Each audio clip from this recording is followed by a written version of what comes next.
make, manage, multiply money. I tell people those are the three things you do. What's the biggest myth or misconception of saving? Let's do this.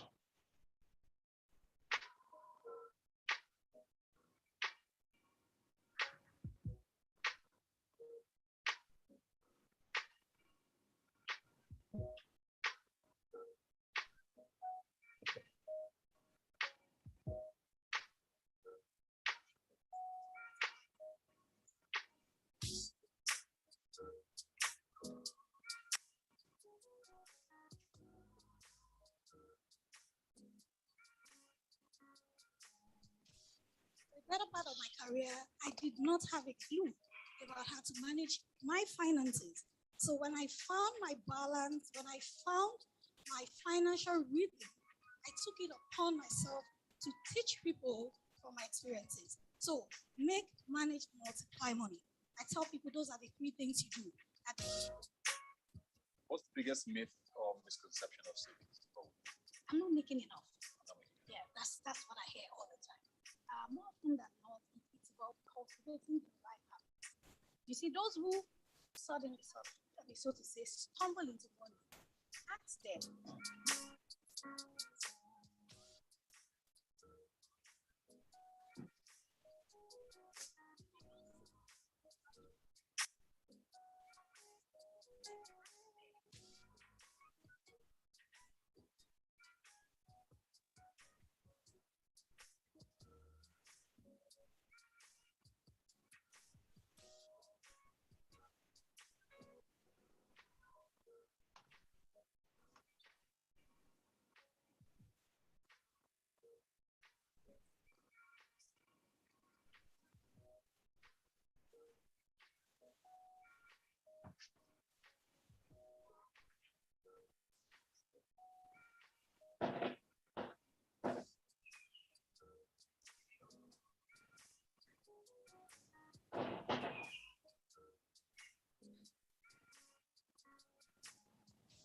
The better part of my career, I did not have a clue about how to manage my finances. So when I found my balance, when I found my financial rhythm, I took it upon myself to teach people from my experiences. So make, manage, multiply money. I tell people those are the three things you do. What's the biggest myth or misconception of savings? I'm not making enough. Yeah, that's what I hear all the time. More often than not, it's about cultivating the right habits. You see, those who suddenly, so to say, stumble into money, ask them.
Hello, everyone. Can you hear me now? Okay, can you hear me? Okay. Welcome, everybody. Hi. Welcome. The first webinar of this fourth series. Welcome. So in the meantime, can you just tell me where you're coming from, your name, where you're calling in from? Your name, location, Lagos, Abuja. Hello, everyone. Just to know if everybody's here, just to know where everybody's calling in from.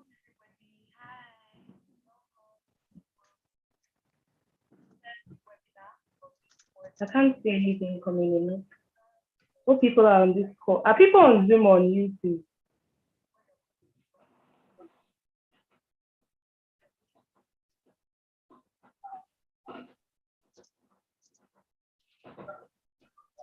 Okay, not to waste too much of time. I'm hoping that everybody is in.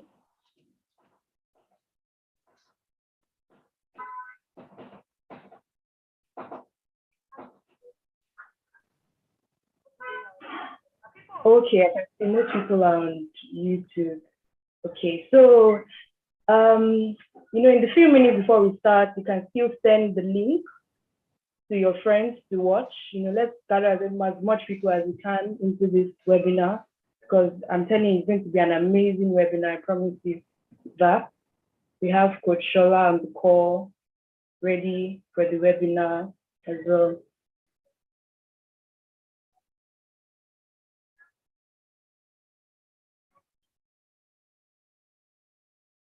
Okay, so not to just take too much of our time. My name is Modipe Oreshile. I am an accountant and I'm a member of Smart Starters. I'm a member of Smart Stewards. Sorry, SIC, Smart Investment Club. That's our investment club. And I'm also on the Telegram group. So how did I even join Smart Stewards? Where did all this start from? So I'm an accountant, like I mentioned before, but I think one thing I came to understand was, even if I'm an accountant or I studied a social science course or a business course, doesn't mean that I know how to manage my money. Because, okay, I'm a young professional, I'm also like making good money, thank God. But I just noticed that 3 months, 6 months down the line, I can't really account for anything, my income or my earnings. And I'm like, what's going on here? And I know that that's not the path I want to take going forward. So I stumbled upon, I think it was the PQVS event I attended, and I saw Shola and her speech. She gave a lovely speech. I fell in love with the speech from there. Then, I started following, I think by then, I don't know if the Telegram group was up. I'm not sure, but I started following her. From following her, Smart Stewards has some courses, which I did with them. They have the Digitalize Your Diamond course and the 3 months accountability program. Those 2 courses were amazing. So I will encourage you to try it out. Those courses were really amazing. Then, from there, I joined the Smart Investment Club. And from the Smart Investment Club, I'm also on Smart Starters. So, the journey has been amazing. And I can really see a difference, from when I started to now. There's a huge difference in my spending habits, the way I interact with money, and yes, even my financial literacy now. Everything I talk about now is, how to manage, and multiply your money. So that's just a little introduction about me. So please, guys, you can still invite your friends to join us. Please, let's share the action, because it's going to be an amazing evening. Such an amazing evening. And also, I don't know if you could, just, share with us, what are your expectations for tonight? What are you expecting, to get from tonight? Because you can't just come here without any expectations, And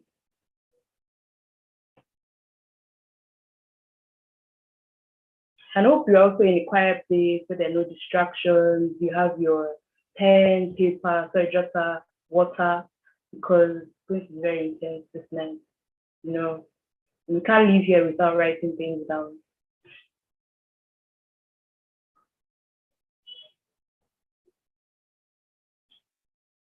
I'm trying to see comments on what you guys are expecting, but I think it's on YouTube, like I was told.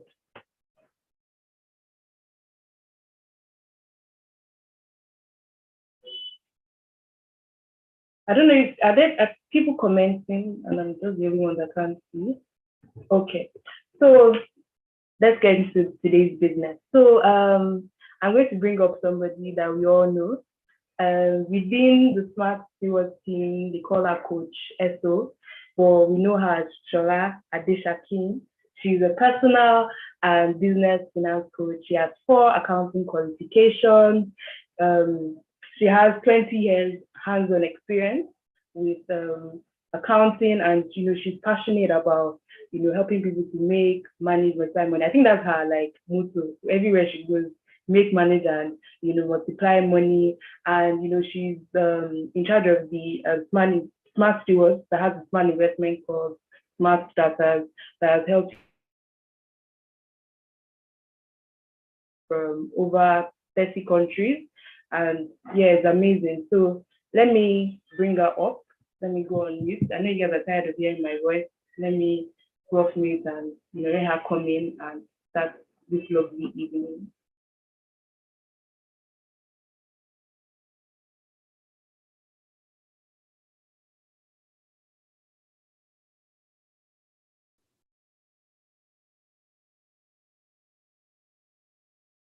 Hey, hi everyone. Good evening.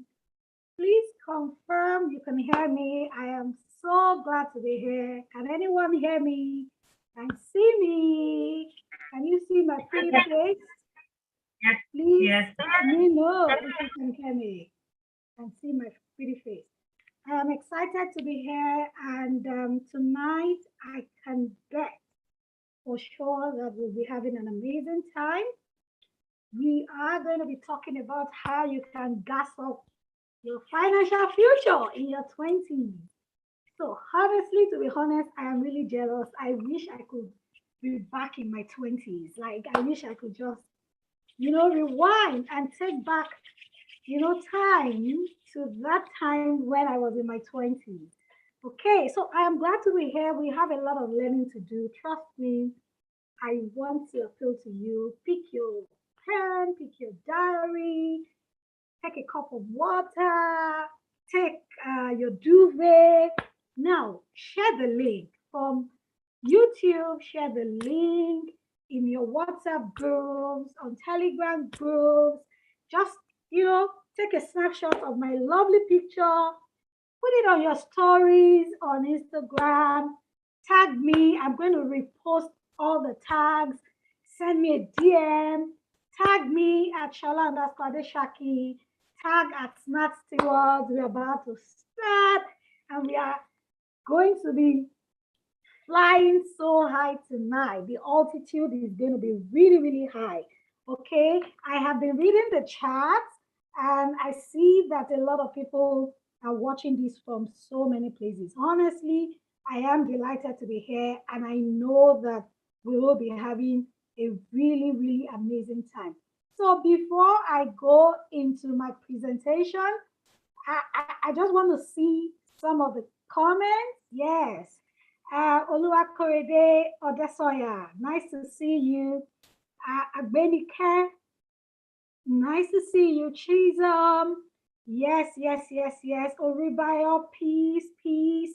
Oh, I see two pieces here. So we have peace tonight. I see Rukiat, I see Christiana. So tell me, what are your expectations? And I'm hoping that you're going to devote 2 hours of your Saturday evening to listening to me tonight. So I am reading. I really want to know what your expectations are. What would you like me to talk about tonight? What area of personal finance? What area of investment would you like me to talk about?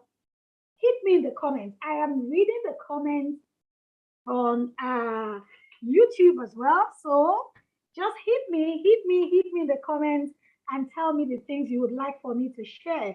Again, just share the link to the YouTube video, send it to your friends, and let them know that we have started, and we will be talking about everything that pertains to how you can maximize your finances, how you can speed up your journey to financial freedom, and how you can just do amazing things with your money. So who is excited? I am excited.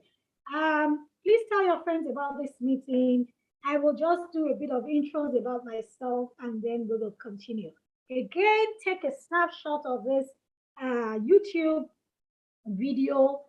Hit me in your comments, hit me in your stories, hit me on Facebook, hit me everywhere. and let's have an amazing evening. So my name is Sola Adesakin. I tell people that I am a chartered accountant by profession. I qualified as a chartered accountant. It will be 21 years in December. So 21 years. I qualified as a chartered accountant when I was 20, imagine. And, I came out of school with so much excitement. Life was just about to start. And it looked like I was really, really young. Like, what, 20? And I was out of school. Then the year after I left school, sat for my ICANN exams. If you're watching from outside of Nigeria, ICANN is the Institute of Chartered Accountants of Nigeria. It's a professional accounting professional body in Nigeria. So by the next year after I left school, boom, I qualified.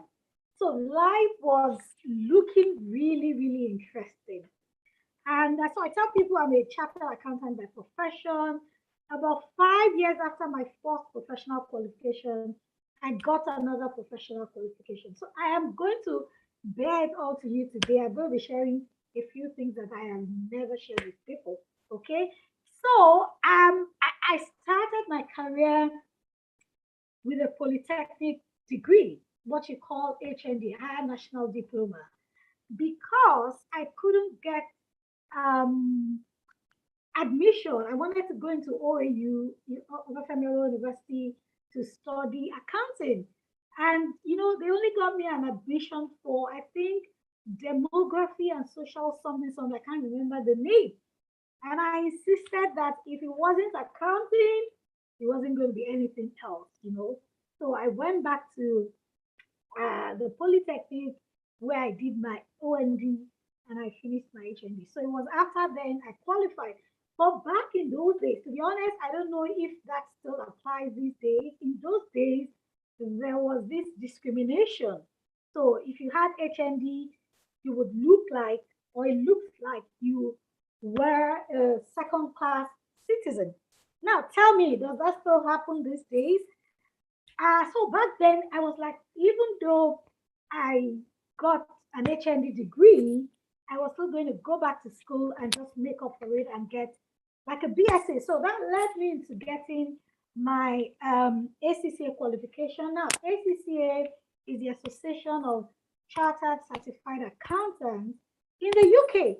And that came, I had to go through like a BSc course, I had to write projects, and then I got my BSc from Oxford Brookes University. So, before I was 25, I had two professional qualifications. I had an HND degree, I had a BSc degree, and between 20 and 25, it looked like wow, wow, wow, things were happening. I started to look for a job. After a whole, lot of drama, I got a job. My very first job was, first major job was, you know, I think I got a job as a finance and admin manager of a pharmaceutical company. So I went for that interview and I was so inexperienced. But the person who interviewed me felt I had some potential. And of course, he gave me the job. That was my very first major job. So I was a chartered accountant, but I didn't have the hands-on experience. Why am I sharing this? I'm sharing these things so that you can relate. You can start to see what is happening. You can start to probably pick something that looks like where you currently are. Because some of us feel that our professional qualifications or, maybe you left school with a top class degree or a second class and you're like, can anything come out of my life? So I'm sharing these things so that you have an idea of where I have been, right? So I got that first job and then I started to do my thing. I started to learn. I was an inexperienced finance and admin manager leading a team. It was dating, but you know what? I am somebody who takes up challenges very, very well. So, a year after I got another job as a finance and admin manager. So I came out, as a finance and admin manager of two companies back to back right after school. Now, after then, on my second job, it was looking good. I was settling in. I was learning the ropes. I was working as a finance and admin manager, reporting to the CEO. But my money demons started to show up. So I had gone through school, I had gotten my professional qualification, but I was always broke as a finance and admin manager, right? I think I was heading a department of over 20 people directly. And then on the technical side, I was heading another 30 or 40 people. So I was leading about 60 people, but I was always broke. I was always broke. I would always ask for an IOU. Like, how would you expect a chartered accountant who had two professional qualifications, who had an HND, who had a BSc? How would you expect that such person would not have a clue about our personal finance? So again, I am sharing this story so that you understand where I have been. Again, going to school, having an MBA, having an MSc, having a PhD, having all the qualifications in the world does not guarantee personal financial success. That is the first thing I would want you to write down tonight. In Nigeria and around the world, we have broke PhD holders. Do you agree with me? We have broke MBA holders. Yes, you go to Lagos Island, you go to Balogun, and you see a lot of women who did not finish primary school sitting on top of millions. Like their revenue, they are turning over like billions on a monthly basis. I am not exaggerating. I have interviewed one of them. She can't even, or she couldn't even speak smooth English. And like this lady had loads and loads and loads of shops and employees. So the first thing I would like to say tonight, before I go into my slides and before I go into my proper presentation, I'm just still trying to prep you. And I'm going to be bringing in our guest soon. I need to know if she's here already. The first thing I would like you to know is that, see, education is good. Your degrees are fantastic. They will give you an edge in life.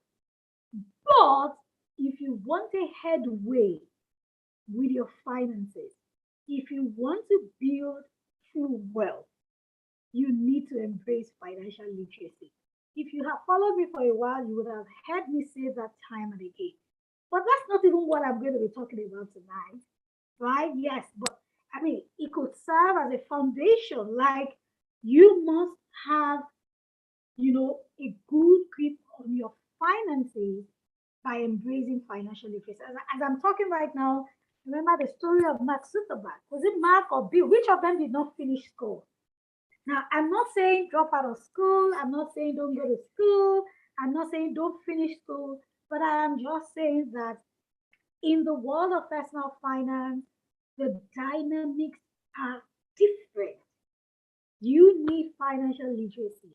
You need to understand the dynamics of making, managing, and multiplying money because that would make a whole lot of difference for you guys. Are you feeling me? So when I picked up that job as a finance and admin manager, I was always broke. I was miserable. Like I wasn't married. I didn't really have responsibilities, but I was always broke. I was earning so well. So one day, let me tell you this story. One day, one of my subordinates, one of the junior accountants reporting to me, wanted me to help her, go through a UK visa application. So I went through it and I was saying, okay, you know what? You need to have um you need to have your records in order. You need to have like, a proof of funds, a proof of saving and investment and all of those things. And she was like, yes, yes. Now, this lady as at that time was earning less than 50,000 naira per month. This was in year 2006 or 7. I can't remember now. And then she brought out this document from our asset management company. And this lady had about 4 million. Now, I was earning about times 10 of what she was earning. And I did not even have 100,000 naira in my account. That was one of the hard knocks I received. I was like, how could I be the finance manager? How could I be the leader over this lady? Earning like times 10 of what she was earning. And yet I didn't even have 100,000 in my account and she had 4 million. Now it takes me back to so many things. As at that time, this lady had not finished a BSc degree. So you see, there were a lot of educated but broke people going around town bragging, plenty English. Like what are you saying? What do you mean? There are a lot of broke influencers, guys. There are a lot of broke people that we look up to who are broke. Okay? Financial literacy is the way out of this mess. It was a mess I found myself in. And you know what so I had to summon, courage. I had to form.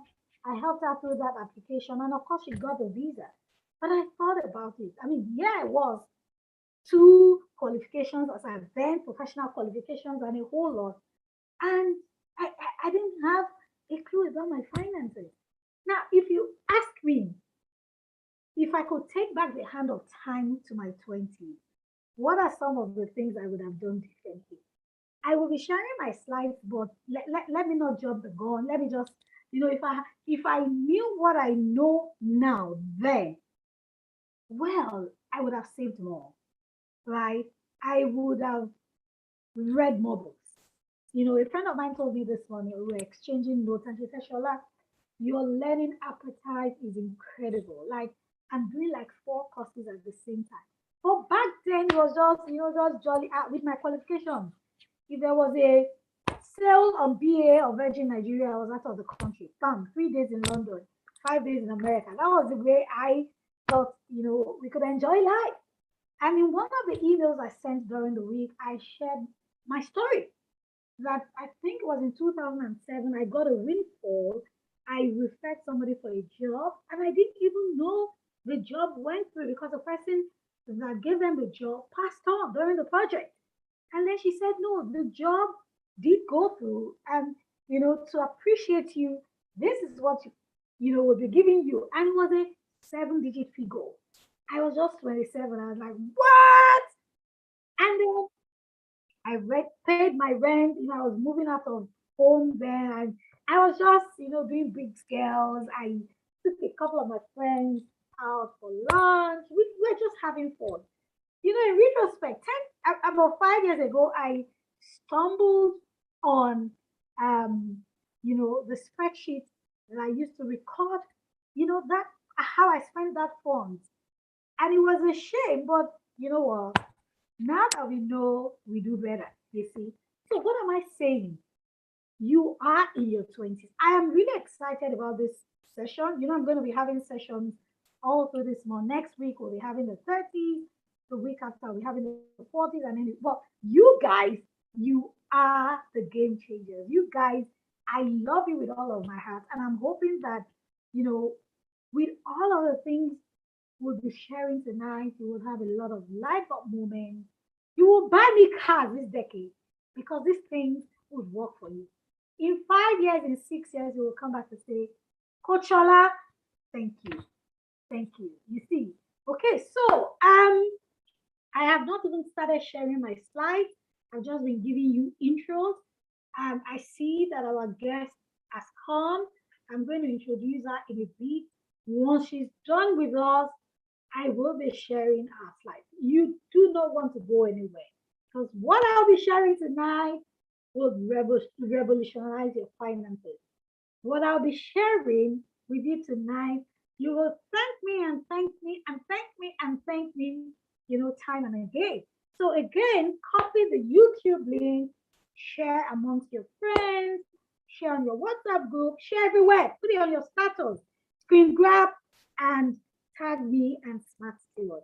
Okay, so I'm going to just play our video again, and I will bring up our guest speaker. She'll be speaking with us. I will introduce her. She will speak with us, and then we will take questions, and I'll go right back into my slides. All right, See you soon.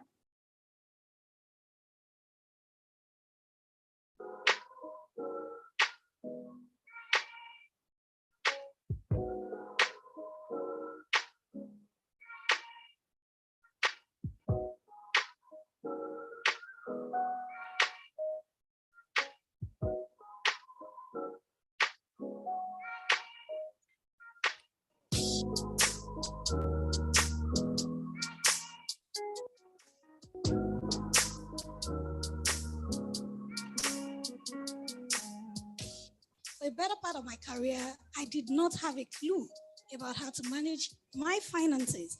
So when I found my balance, when I found my financial rhythm, I took it upon myself to teach people from my experiences. So make, manage, multiply money. I tell people those are the three things you do. What's the biggest myth or misconception of savings? I'm not making enough. I'm not making enough. Yeah, that's what I hear all the time. More often than not, it's about cultivating the right habits. You see, those who suddenly, so to say, stumble into money, ask them.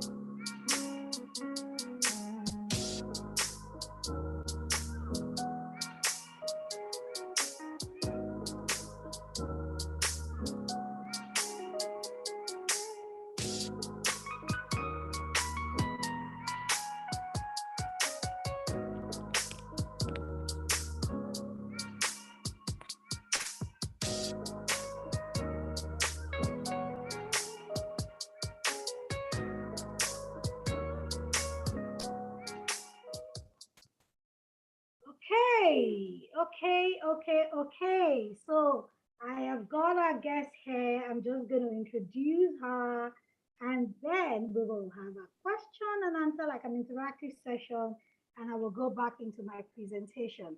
So, ladies and gentlemen, Morenike Molehi is the CEO of Oak Antique, an award-winning interior design company in Africa. She's also a co-founder of Oak Antique Foundation. She's the founder of the Complete Woman. She's married to her best friend, and they both have two beautiful daughters. Morenike mentors many young girls and is a speaker. Hi, Morenike. Hi. Good evening. Thank you so much for having me. And hello to everyone, both on Zoom, on YouTube, on all the channels possible. And well done. Good Thank you so evening. much. Good evening. Good evening. Good All evening. right. So, Morenike, I brought you here tonight because I know you are doing amazing things. I know you're quite young. I don't You know. said I'm quite young compared to the 20s. I'm not young again. Before I used to feel like I'm very young. I know. But you started your business in your 20s, right? Yes. And your business has gone on to become an award-winning business. You are recognized, you're doing some heavy digits here and there. And so the reason you are here is because you started in your 20s. So Yes. we would like to hear from you. How did you start? What led you to starting your business? Or before then, just tell us briefly about what you do and what led you into your business. A brief background about you and your business. Thank you. Okay, so my name is Morenike Molehi, right? And I'm the CEO of Oak Antique. Oak Antique is an interior design company that specializes in both residential and commercial spaces, right? And then I started the business 8 years ago.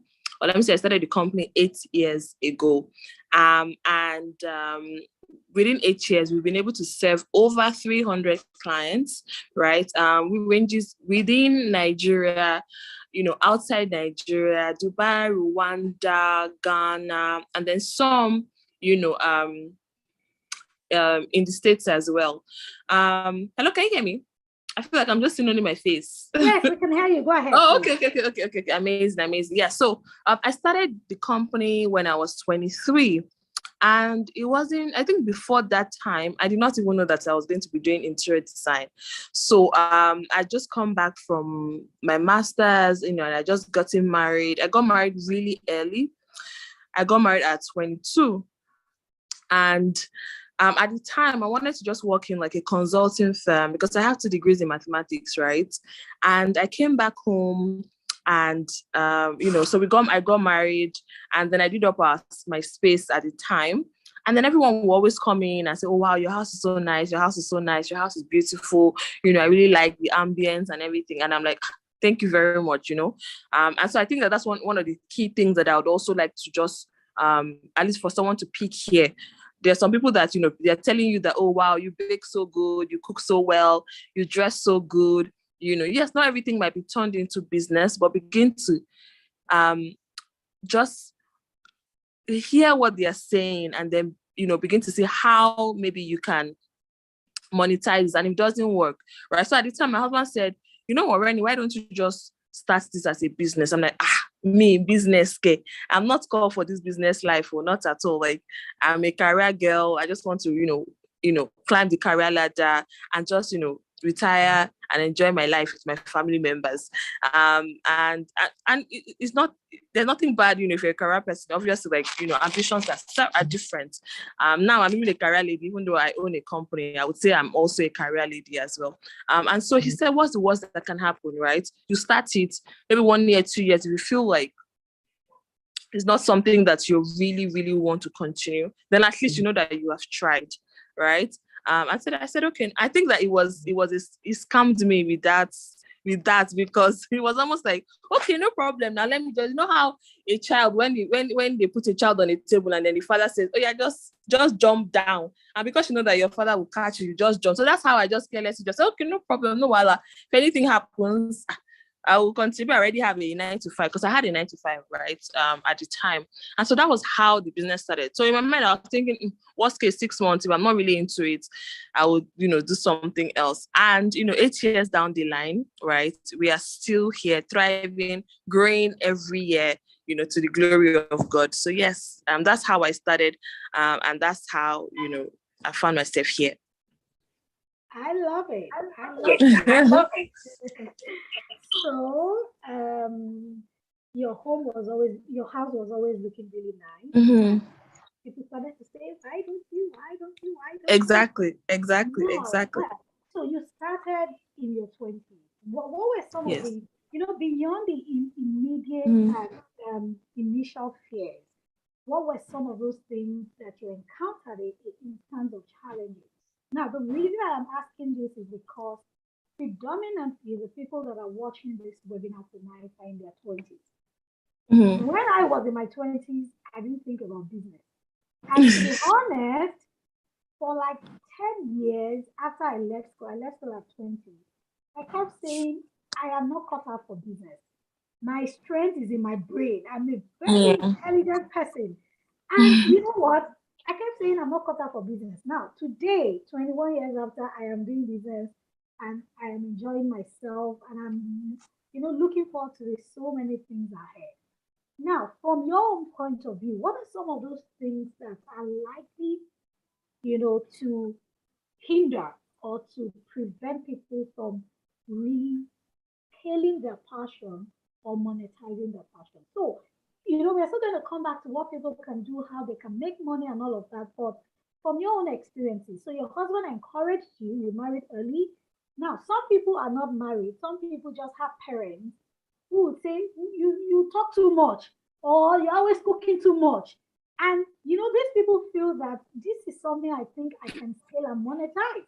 And a lot of people just drop it because somebody is saying, oh, this is not looking nice, or people just, rubbishing, so to say. Yeah. So what would your encouragement be to those people? So before getting to the encouragement part, I'll say that, most times the reasons why we don't start is for fear, right? And then the fear masks itself in various forms. It might be fear of failing, imposter syndrome, who am I to start this business? Just fear of, okay, I don't know so much. I don't have so much experience. I don't have so much knowledge. But from my own experience, right, like I said, once I purposed in my heart that I was going to start, I'm so, so grateful that immediately I started. I think I must have started maybe like 4 or 5 months after I decided that I was going to start, right? I don't even know if that timing is okay, but at least I started, and I did not have the right, I didn't know like the in-depth of interior design at the time. So I didn't even start with interior design. I just started with interior decoration. And then from there, I began to equip myself with knowledge.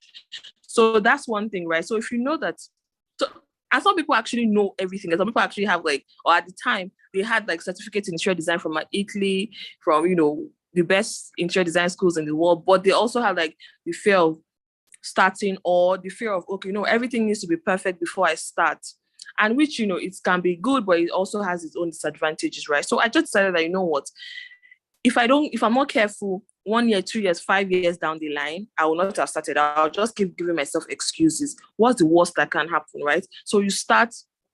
And then while I started, I began to take when not online courses, I was taking free online courses, the ones that were free online on YouTube, Google. But then again, what I decided to do at the time was that I Googled the top 10 interior design schools in the world, downloaded their curriculum, and then began to study each topic by myself for like 3-4 months. I would just take one topic and I would digest everything that I can, right? And then I found out that as I was growing as well, with experience, something that I've read or something that, I've seen a video on, and then I'm faced with that situation on site, and then immediately, I kick it. So I kind of like self-schooled myself. So it wasn't until early last year that I now enrolled into New York Institute of Arts and Designs, right? And when I was doing the course, it was almost like, I know this, but let's just do this for formality's sake, because experience had now taught me, right? So I don't know about all other profession or business. There's some, obviously, like, I'm a medical doctor, I'm a surgeon, I cannot be learning that one on YouTube or on Google. Do you understand? So there are some that gives you the opportunity to do that. But at the end of the day, right, my own message, if there's nothing that you get from today, I think that for somebody that wants to start and has just been giving themselves one excuse or the other, been dragging their feet, trust me, you should start. I had a speaking engagement earlier today, and I was saying that I'm so grateful that at the time when I started, I just dived into the ocean and said, I will survive. I will not drown, right? And, make sure that I was humble enough to ask for help when I needed help, surrounded myself with the right people as well. So that once I was in, any trouble or anything, I knew where to go to instead of just being in isolation, right? And I'm thankful because now, right, in year 8, there are some projects that we are getting now, right? That is only because of the experience that we've been able to gather in the past 8 years that we are qualified to do those projects. So imagine I keep saying, oh, I'm not done I just did the interior design school certificate last year. So I'm down just starting last year. And then I've robbed myself of, the many opportunities. And opportunities sometimes, once it passes you, sometimes it's only God's grace that it can come back the second time, right? So for me, I would say that that's my advice. So just start, right? You figure it out along the way, especially as women, right? We normally just shortchange ourselves. For guys, they want to start something, they would gather themselves, call themselves, oh, I'm starting this business. So how can you help me? They will push the person will start the business. They have so much confidence and they don't even know as much. So sorry, we are guys here. They don't even know as much as as women, but we just want to make everything 100% perfect.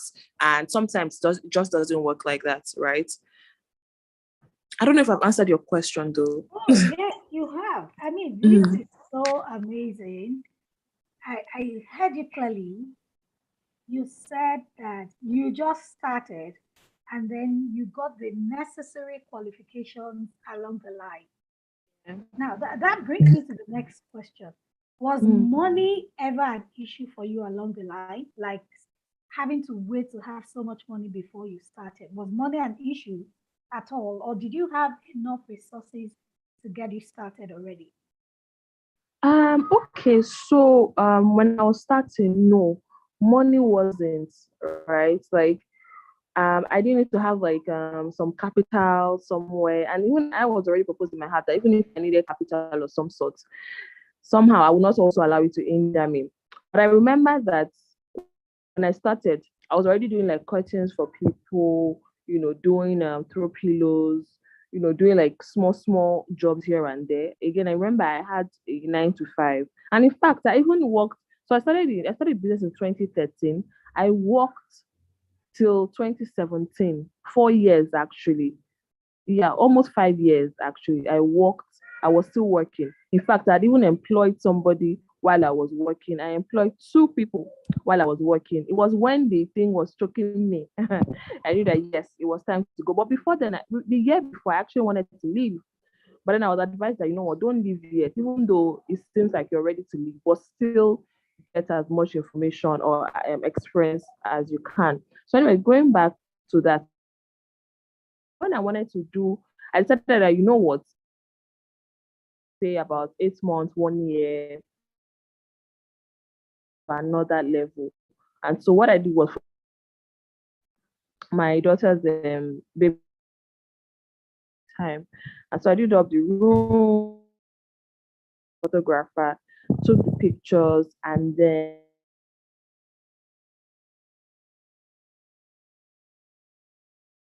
Are you there? I think Veronica's audio is slightly good. Okay, all right. So while we wait for her to come back, guys, I am picking so much even for myself. The first thing is that she started. She started somehow. Guys, start somehow. Do not wait for perfect conditions. Did you hear that? Start somehow. The second thing was that, so she necessarily did not get the qualifications that she needed, but she started. So I think she's back. I am going to bring her back on. Hey, Veronica, are you there? Hey, so she didn't have to wait to get the qualifications, but she just got her qualifications maybe 8 years after. So what are you waiting for? All of those gifts and talents. She also monetized, right? Okay, so go ahead, Veronica. yeah, so sorry, I don't know what happened to my internet. So basically, that was what I needed, because I also needed to like get to the next level in my business. So that was the only Hey, time that I would say that money came in, but I was already, and then I was making. Can you hear go me? ahead. Yes, we Oh, is can hear that you. No, okay? it's Okay, fine. so yes. So I was saying. So what I was saying was that I was already making money from the business, even though I started with nothing. So it was some of the profits that I got from the business that I reinvested, because I wanted to scale up and gain more visibility, because I believed at the time that once I gain more visibility, more jobs will come. So that was the only time that money, there was a money factor. But I proposed in my heart that money was not going to stop me, right? So yeah. Love it, love it. So not like you have loads and loads of money to start with. All No, right, no, so no, beautiful. no, no. Now, my next question, I know you're pressed for time, you have another engagement. What two things would you tell those in their 20s who are considering business? They're there, they're trying to monetize their talents and things are not working out right well, right? What would you tell them? What two advice, what two suggestions or two recommendations would you give them? Yeah. So I would say that first, looking at business from this point of perspective, that your 20s and I think maybe your 30s are for like building, right? So you're building, and for you to build, you first need to sit down, count the costs, do your foundation, so that whatever it is that you're building on it will stand. So you decided. So the first point is, I want to do this, right?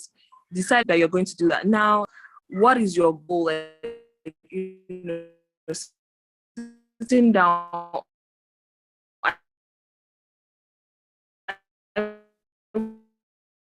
Okay, we are struggling to hear you, Veronica. You can get it. Now, starting at time, I do this. I better do it well. Do it from this business. Can you hear me? Okay, yes, you're back now. You're back now. Yes, go ahead. So sorry. So where did you hear me speak I think you last? need to you need to repeat the first part. You need to just repeat it. Okay. So I was saying that I don't know if you heard me.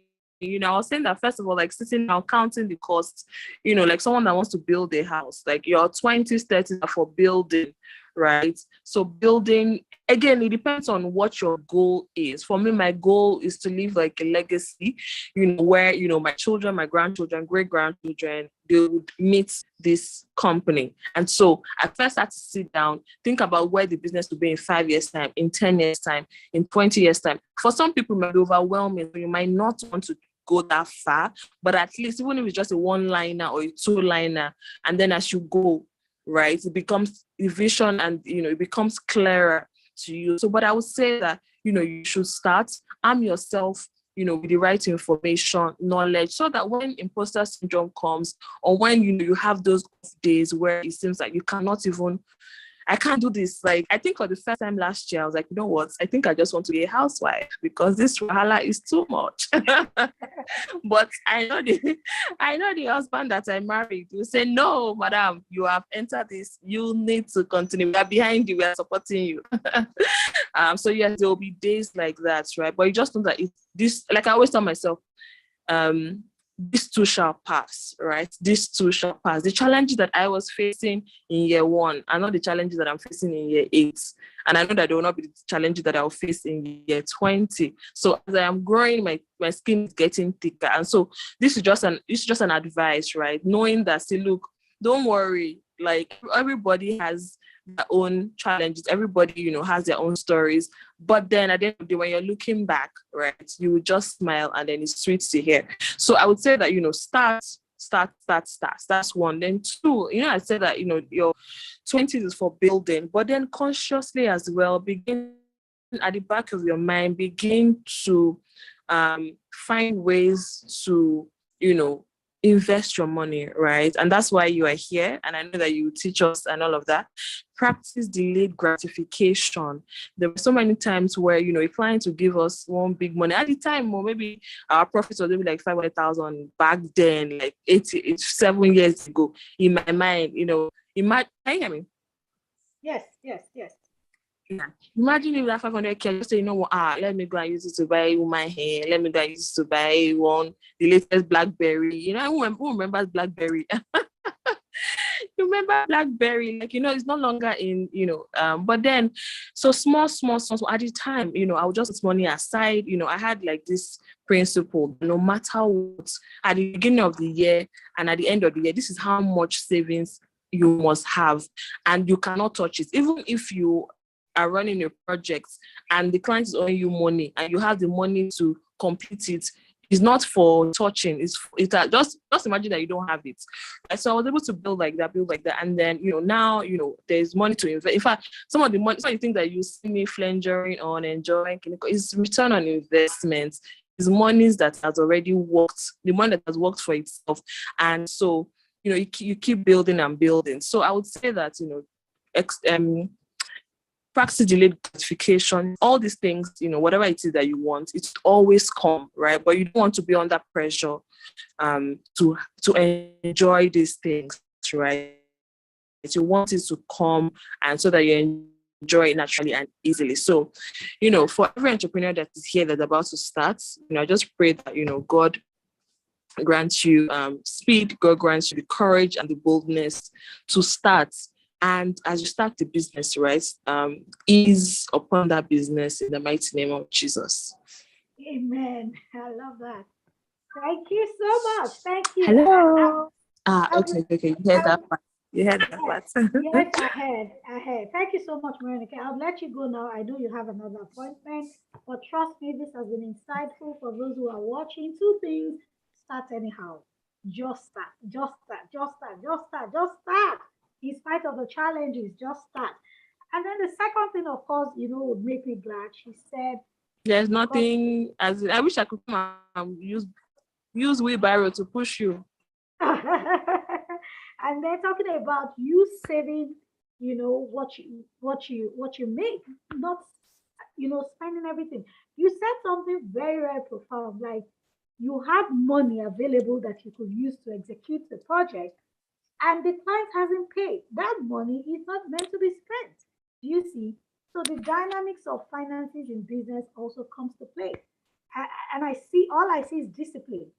You see, what a lot of us do not have, and I'm going to be touching on that when I start to teach, is the fact that we cannot practice discipline or delayed gratification. We want to have it because everybody is having it. We want to have it because we see it on Instagram. You don't know whether some people are borrowing money to do it. You don't know whether it was a gift. You don't know whether it was an inheritance, or just because your neighbor has it, you want to have it. So thank you so much, Monica. I think she's gone off the call. I hear diligence, start. I hear discipline, and all of those things. So I am going to just go on a 10-second break. When I come back, I will now go into my presentation. Please go invite your friends, tell them we have started and we are going to do this right now. All right.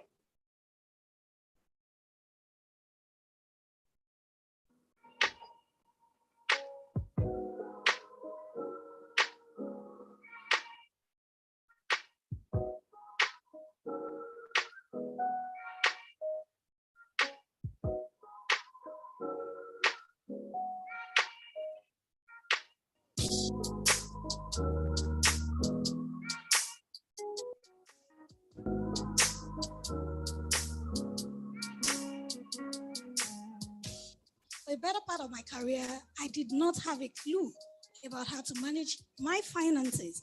So when I found my balance, when I found my financial rhythm, I took it upon myself to teach people from my experiences. So make, manage, multiply money. I tell people those are the three things you do.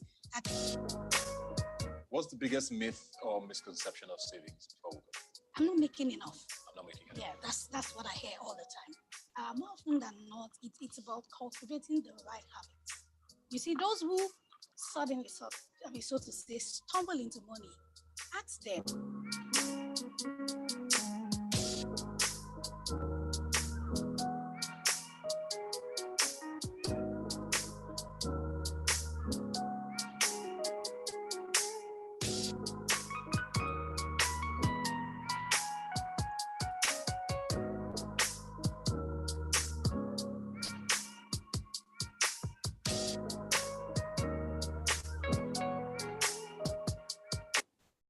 Okay. Right now, yes, I am ready to teach tonight. I'm hoping that this will be a totally amazing session. Guys, did you learn anything from Morenica's session? Tell us in the comments on YouTube. Tell us what you have learned. Now I am about to teach. I need you to give me your undivided attention, put away distractions and anything that might just hinder you from learning. How do you gain mastery of your finances in your 20s? Who is ready? Can I have 100? I am ready, I am ready, I am ready, and I will go into my presentation. Okay, don't forget to share this link with your friends and just, tell them to come learn from this. So thank you. On YouTube, I am waiting to see. I am ready. I am ready. I am ready. I am ready. I am ready. Now share this link with your best friend. Put it on your WhatsApp groups. Put it everywhere. And this will change your life. What I am about to share tonight will change your finances and it will set you ahead of your peers in the remaining years of this new decade. Okay, let's do this. Okay, so tonight I want to share about how you can gain mastery of your finances in your 20s. So I shared a bit of my experience, how that in my 20s I was a novice. I made money, I didn't have a clue. To be honest, at some point I thought I had spiritual problems. And I am not kidding, I am not joking. There were times in church that whenever they asked people who had issues or challenges to come out, I would always go out praying and, just saying that I need deliverance. I need deliverance. how could I be earning 500,000 per month and I couldn't even account for anything except that, yes, I was paying my rent, I was traveling around the world, I had qualifications and I had a job. So the only thing that was sort of permanent or that was sort of certain for me was that job. And if you ask me, is any job permanent? Is any job certain? You could, go to work today, sleep overnight, the next morning, they would just tell you that, you know what, things are not working as well as it should work. We're having to retrench, we're having to sack or let go of some people. So my only comfort zone then, I didn't have savings, but I just felt my next salary, my next month's salary or my current month's salary was, like my buffer. Like, yes, when salary comes in, I would meet all of those things. But as I hit my late 20s, it occurred to me that I was doing something wrong. I didn't have a spiritual problem. You see, there were no village people chasing me. I was a spiritual problem. And it was just because, I didn't take my life seriously. I didn't take my finances seriously. And to be honest, between now and then and now, I look at it and I'm like, what has changed? What exactly has changed? Nothing. I nobody laid hands on me to say receive financial wealth or whatever. No, I just went through some really rough patches and I decided I was going to be more serious with my finances and I went for it. Okay, so I'm going to be sharing my slides and then we will go right into this presentation. Okay, so getting mastery of your finances in your 20s. Let me just do a bit of intros and then you will see my face again and then I will oscillate between the slides and my face. So I will be sharing 7 P's with you tonight, 7 P's, and I want you to take note of these P's. I will be sharing also a workbook with you, okay? And this workbook will have these 7 P's and action points. Remember I said 7 T's rather. Remember I said I was going to be sharing 7 T's with you. These 7 T's are the things we'll be discussing around tonight. They will change your life. We'll talk about the importance of time. We'll talk about the importance of having a to-do. When Veronica was talking, she said she had a vision. She wanted to. More often than not, I see that a lot of people do not have a clear vision. If I ask you now, where do you want to be? Let's even restrict it to finances. What salary range would you want to collect? Or, what sort of investments would you want to do? Or where do you see yourself in 5 years financially? Guys, ladies in their 20s will say, I've never thought about it. I don't even know. My mom does everything for me. My dad does everything for me. We'll be looking at that. We'll be looking at your talent. Veronica said people will come to our house and will say, oh, your house looks beautiful. And she started to monetize her talent. We will talk about traps, things to avoid. We'll talk about the power of technology. We'll talk about tools and tips. And we'll talk about the necessary tribe. I do not need much introduction. You already know me. My name is Sola Adesakin. I'm the lead coach and founder of the Smart City World, the financial literacy platform with about 5 subsidiaries. As of now, I am a chartered accountant with about 20 years experience. I'm a personal and business coach. I am also an investment coach who has managed for $4 million within $4 million within an investment club. And I manage portfolios for high net worth individuals. I've done over 5 billion actually for them. Okay, so before I continue, I must quickly say that your financial success is your responsibility. Young people especially like to blame people. We're either blaming our parents, can you see? We're blaming our parents, we are blaming our friends, we are blaming our pastors, we are blaming the government, we are blaming our siblings, we are blaming just everybody except ourselves. Your financial success is your responsibility. And you're not too young. Trust me, you are not too young. If you're 20 here watching this, you're 21, you're 23, you're 25, you are not too young. You can achieve financial freedom. You are not too young. Okay? Financial literacy is your flaws. I already explained that. You know what? The difference, what revolutionized my life was financial literacy, right? It was about embracing the right mindset, knowledge, having the right skill set, and then you must take action consistently. And just like Morenike said, start, start, start, start. You will be hearing a lot of new things tonight. Start. You have learned and heard a lot of new things this year. Start. Take action consistently. Do it afraid. Move. Okay? But I just thought to share this with you that your financial success is your responsibility. Now, I already said that for me, financial literacy was the root cause of my financial confusion. I was always broke, always broke, always broke, always broke, always broke. Why? I didn't know better. You know, I just knew that, yes, like they taught us in school, go and become a lawyer, become an accountant, become a doctor, and start to make money. Nobody taught us the principles of financial literacy.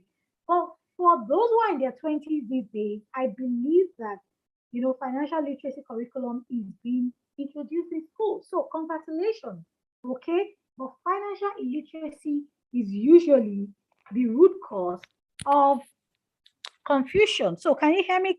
Can you hear me better now? The next thing is that normal education isn't synonymous with financial literacy. Okay, can you hear me now? Confirm you can hear me clearly now. I am reading the comments. Can you hear me better? Is it better? Can you hear better? Okay. Can you hear better? Can you hear me better now? More volume. Okay, let me okay, it's better now. Normal education isn't synonymous with financial literacy. When I started talking earlier on, I was saying that, hey, your PhD, your MBA, your BSc degrees, your ICANN degree, your ACCA degrees do not confer financial literacy on you, right? You've got to embrace financial literacy separately. Now, many people go into adulthood without knowledge of financial management. That was my story. You know, I grew up seeing my parents fight over money. I grew up seeing my parents, you know, talk bitterly about money. I grew up hearing there's no money. There's no money in this house. There's no money. We don't have money. We can't do it. There's no money. What was your own experience growing up? Did you have saver parents? I had two spender parents. My father was a spender. My mother was a spender. So the spirit of saving could not have fallen on me. I did not have role models, with all due respect, right? We are not taught in school. We are not taught at home. We just go into adulthood without knowledge, right, of financial management. But now, these days, things are better. You are being bombarded with financial literacy talks on Instagram, on YouTube, just everywhere. In my own time, when I was in my 20s, nobody was doing this for us. Nobody was organizing financial literacy seminars. If they did, with what I know and what I do now, I should be on the Forbes list. But no regrets, guys. We are here to help you succeed. And it will be my joy for you to succeed. Again, financial literacy is not taught because it is not seen as an important skill. Let me ask you a question, guys. Have you had any money troubles in the past? I know you're still young, but talk to me. Have you had any money troubles? Have you wished that you had better money role models? Have you wished that you knew better about your finances? Do you wake up every day agitated? Do you look at your bank account and you're agitated? Tell me, I want to read your comments. You know, our government, our school, our parents did not deem it fit to teach us, you know, financial literacy. Nobody deemed it fit. It's like just throwing us, you know, in the deep end of the ocean to go sort ourselves out. By the way, when you leave school with your certificate as a doctor, as a lawyer, you're just starting. Nobody is saying, guy, when you get out of school, when you start to make money, this is what you should do. Because our government, our parents, our role models did not deem it fit to teach financial literacy as a skill. But I am so glad that things are changing now. Things are getting better. See, look at you. You are in your 20s, you're listening to these things that will change your life, things that will just literally revolutionize your finances. So I'm just laying a foundation because I want you to realize that, A, your main enemy is not the government. Your main enemy on this journey to financial freedom is not your parents. Your enemy is nobody. Your enemy is internal and within. And once you conquer that internal enemy, you will soar with your finances. I am telling you this from experience. Financial literacy dealt with me. Financial literacy pushed me into resigning a job that was paying me $500,000 per month because I was upset about whatever happened. And I did not have any savings, guys. I did not have any savings and I was doing younger. I resigned. My Oga called me and said, Shola, you are like a destiny helper. Don't go. I said, no, no. I just gave him so many excuses and I resigned. When I resigned a job that was paying 500,000, I did not have savings, guys. That was financial literacy. That was being financially dumb. Before leaving a job that was paying 500,000, I should have at least saved how much? Like 4 million or 5 million or 6 million, right? And this slide says the lack of financial literacy can lead to living miserably, succumbing to financial pressures and making poor financial decisions. So guys, I'm going to go into my T's now, but I'm just laying this foundation because when I am talking, as soon as I go into deeper into my presentation, don't point fingers at anybody. Point your own finger towards yourself, right? To say that I am going to deal with any internal challenges and anything that will hinder me from making my finances well, right? Or from handling my finances well. You don't want to live miserable. I tell you, I have encountered, I have counseled, I have coached people in this Nigeria and outside of Nigeria. People who are sitting on top of multi-millions of naira. People who have gotten their acts together. So it is doable, guys. Life is governed by principles. Once you get the principles right, you will fly. So don't look at yourself as being too young. Don't look at your financial background. Don't say because my parents are not well-to-do. I didn't come from a well-to-do family. I will not excel. You can excel.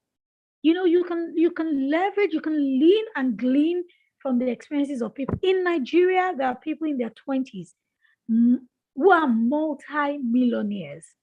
I know somebody who is in her 20s who is a millionaire in dollars. What does that mean? $1 million is how much? Who can tell me what that is? At 570 naira to a dollar. That's about 570. If you have a net worth, if you have savings or investment, what 570 million, you're a millionaire in dollars. I know people like that who are in Nigeria. So I'm here to encourage you. I am on the journey. I've made a lot of progress, but I'm here to encourage you that you can do so, right? I am going to jump into my main slides, but just laying the foundation. Now, let's go into the T's. Let's go into the T's. Just take a screen grab of this, and I will come back to this presentation. Guys, you are fortunate. If I could trade anything to go back into my 20s, I would. I look at myself, I'm 41 this year. I'm going to be 42 in a couple of months. And I'm like, gosh, when I left school, it looked like I had the entire world in my, just ahead of me.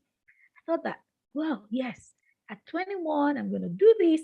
I'm going to do that. I'm going to do that. I had such a strong vision for my life, even though I didn't know how I would accomplish it. In those days, there was nothing like coaching. There was nothing like, mentoring. Just go to school, come out, just find your way by yourself and just do stuff. But these days, again, you are fortunate. I am fortunate as well because I enjoy the ministry of mentoring. I enjoy the concept of coaching. I have coaches, I have mentors, I have colleagues that I learn from. But what I'm saying is that time, and that is the first thing, is your best asset. Every day. Somebody said you can create more money, you can make more money, but you cannot make more time. If you're in your 20s, you are blessed. If you're in your 30s, you're blessed. If you're in your 40s, if you're in your 50s, you're watching this, You are blessed. As long as you have breath in you, you are blessed. Now, these are some of the common regrets that people who have passed into their 30s, into their 40s have. From a survey, some people felt that they could have exercised more in their 20s. Some people felt they should have worried less, right? So I'm saying this to you so that if you find yourself in any of these things, you sign out of it. Some of us still worry about what people say. What will this person say? What is this person thinking about me? You are thinking about what people are thinking about you, but the truth is that nobody is thinking about what you think. They are not thinking about you. Everybody is thinking about their lives. Some other common regrets that people who are in their 30s and 40s have, is that they allowed the opinion of their parents, opinion of friends, opinion of their lecturers, opinion of their contemporaries, opinion of people around them determine their life choices. How many of us here, you're watching this and you're like, my parents, my friend, my lecturer is the one making me do this. Left to me, I really don't want to do it. You don't want to get into your 30s and start to say, why did I do it? I'm sharing common regrets with you so that, right, you don't allow the opinion of people, or you don't allow what people want rather than what you want for yourself. If you want to build wealth, you must be convinced about what you do. Let me tell you, wealth is a function of what you do and how you do what you do. So in whatever profession, when I started earlier on, I was talking about women in Lagos Island who did not go to school, who are sitting on top of millions, who are turning over millions, billions on a monthly, on a quarterly basis. Do you see? It's a function of what they know and what they do and the profession or the vocation they have chosen to go with. If you are being forced into what you don't like, you will regret it, and then you will not be able to function at your optimal level. So again, these are regrets that people go through. Some people racking up debt. I know there are people in their 20s who are so much in debt. I counsel people and I'm like, no, you cannot do this. You can't continue to amass debt. You can't continue to dig the pit hole of debt. Do you see? And then you keep going into your 30s, you have messed up relationships because you have borrowed money from people that you did not pay back. For those who are abroad, your credit score is so bad. I'm sharing these things so that you decide on what you want and you use time maximally. This next one will make you laugh, but honestly, the choice of who you marry determines how much peace and how much wealth you're able to build. It may sound funny. Can you see my screen? Some common regrets, right? Not taking dating and relationships seriously. I am guilty.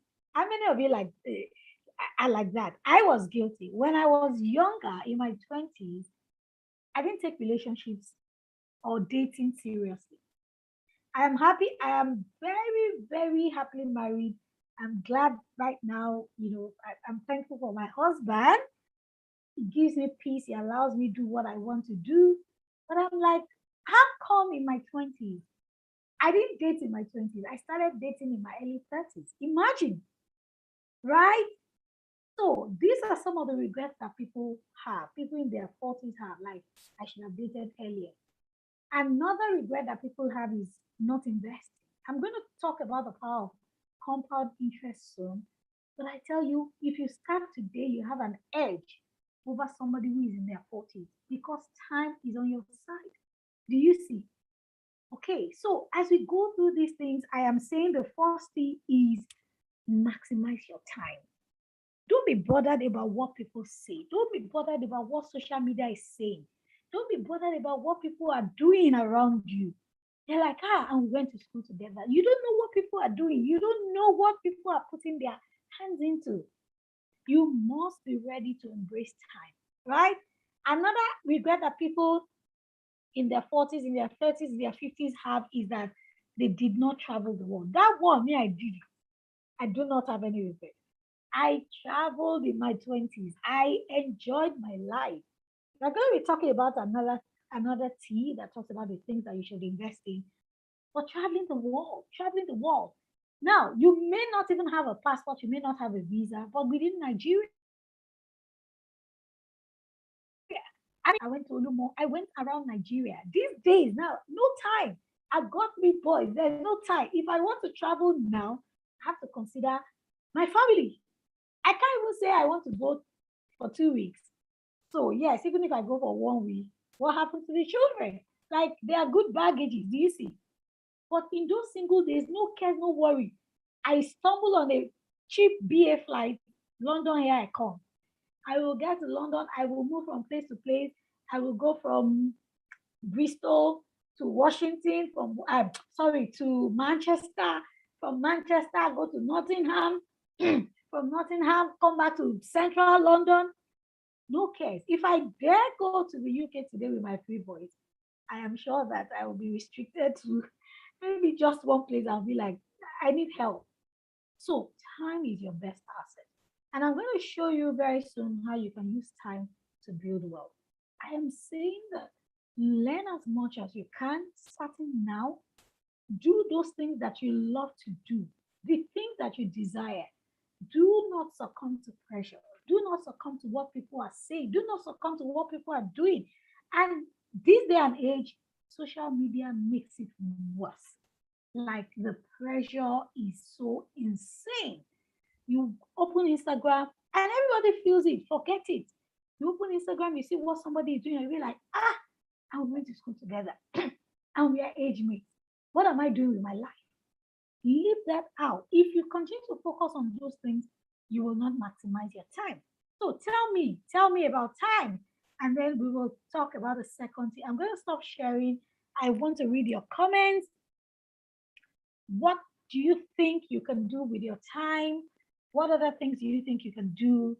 What challenges do you currently encounter? What are some of those pressures that you are facing? And I'm just going to call on one of my team members, Laura.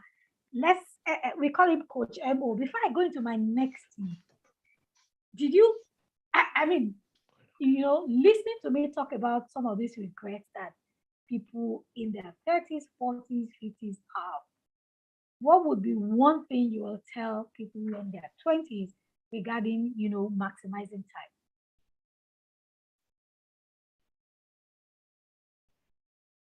Mara, go for it. Tell us. Hi, Coach. What would I talk about maximizing time? Woo. Where do I start from? Time is, I call it, it's the equalizer. It's something that we all have in equal measure. Elon Musk does not have 25 hours. Warren Buffett never had 25 hours. They all had 24 hours. Time is the token. It's the equal token that was given to all humanity. One thing that is great about time there is whatever you put into it, it always pays you back. But it doesn't just pay you back. What does it do? It pays you back in multiple folds. So wherever you are now is a result of how you have used the time in the past. You can't go to the past. It's not possible.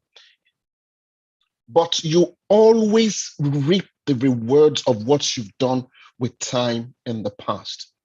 And there is no better time for you to actually wake up to this reality. When I was in my 20s, honestly, it was just like, I would use my coach's word, it's called YOLO life.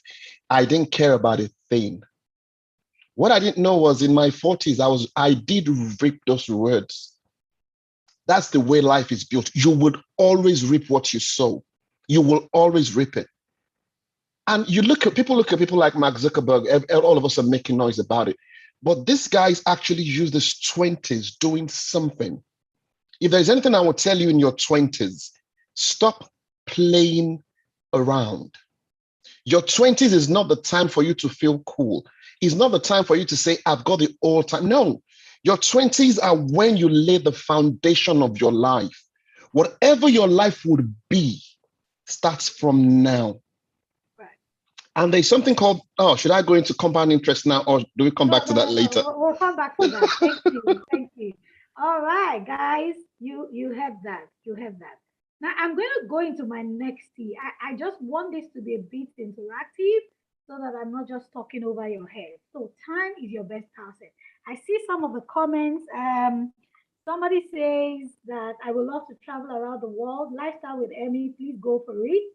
Anuluako Akinola says, I don't know how to manage your time. My darling, you've got to know how to manage your time, right? Somebody says, I just want to be able to effectively manage my finances and become financially independent. You're in the right place.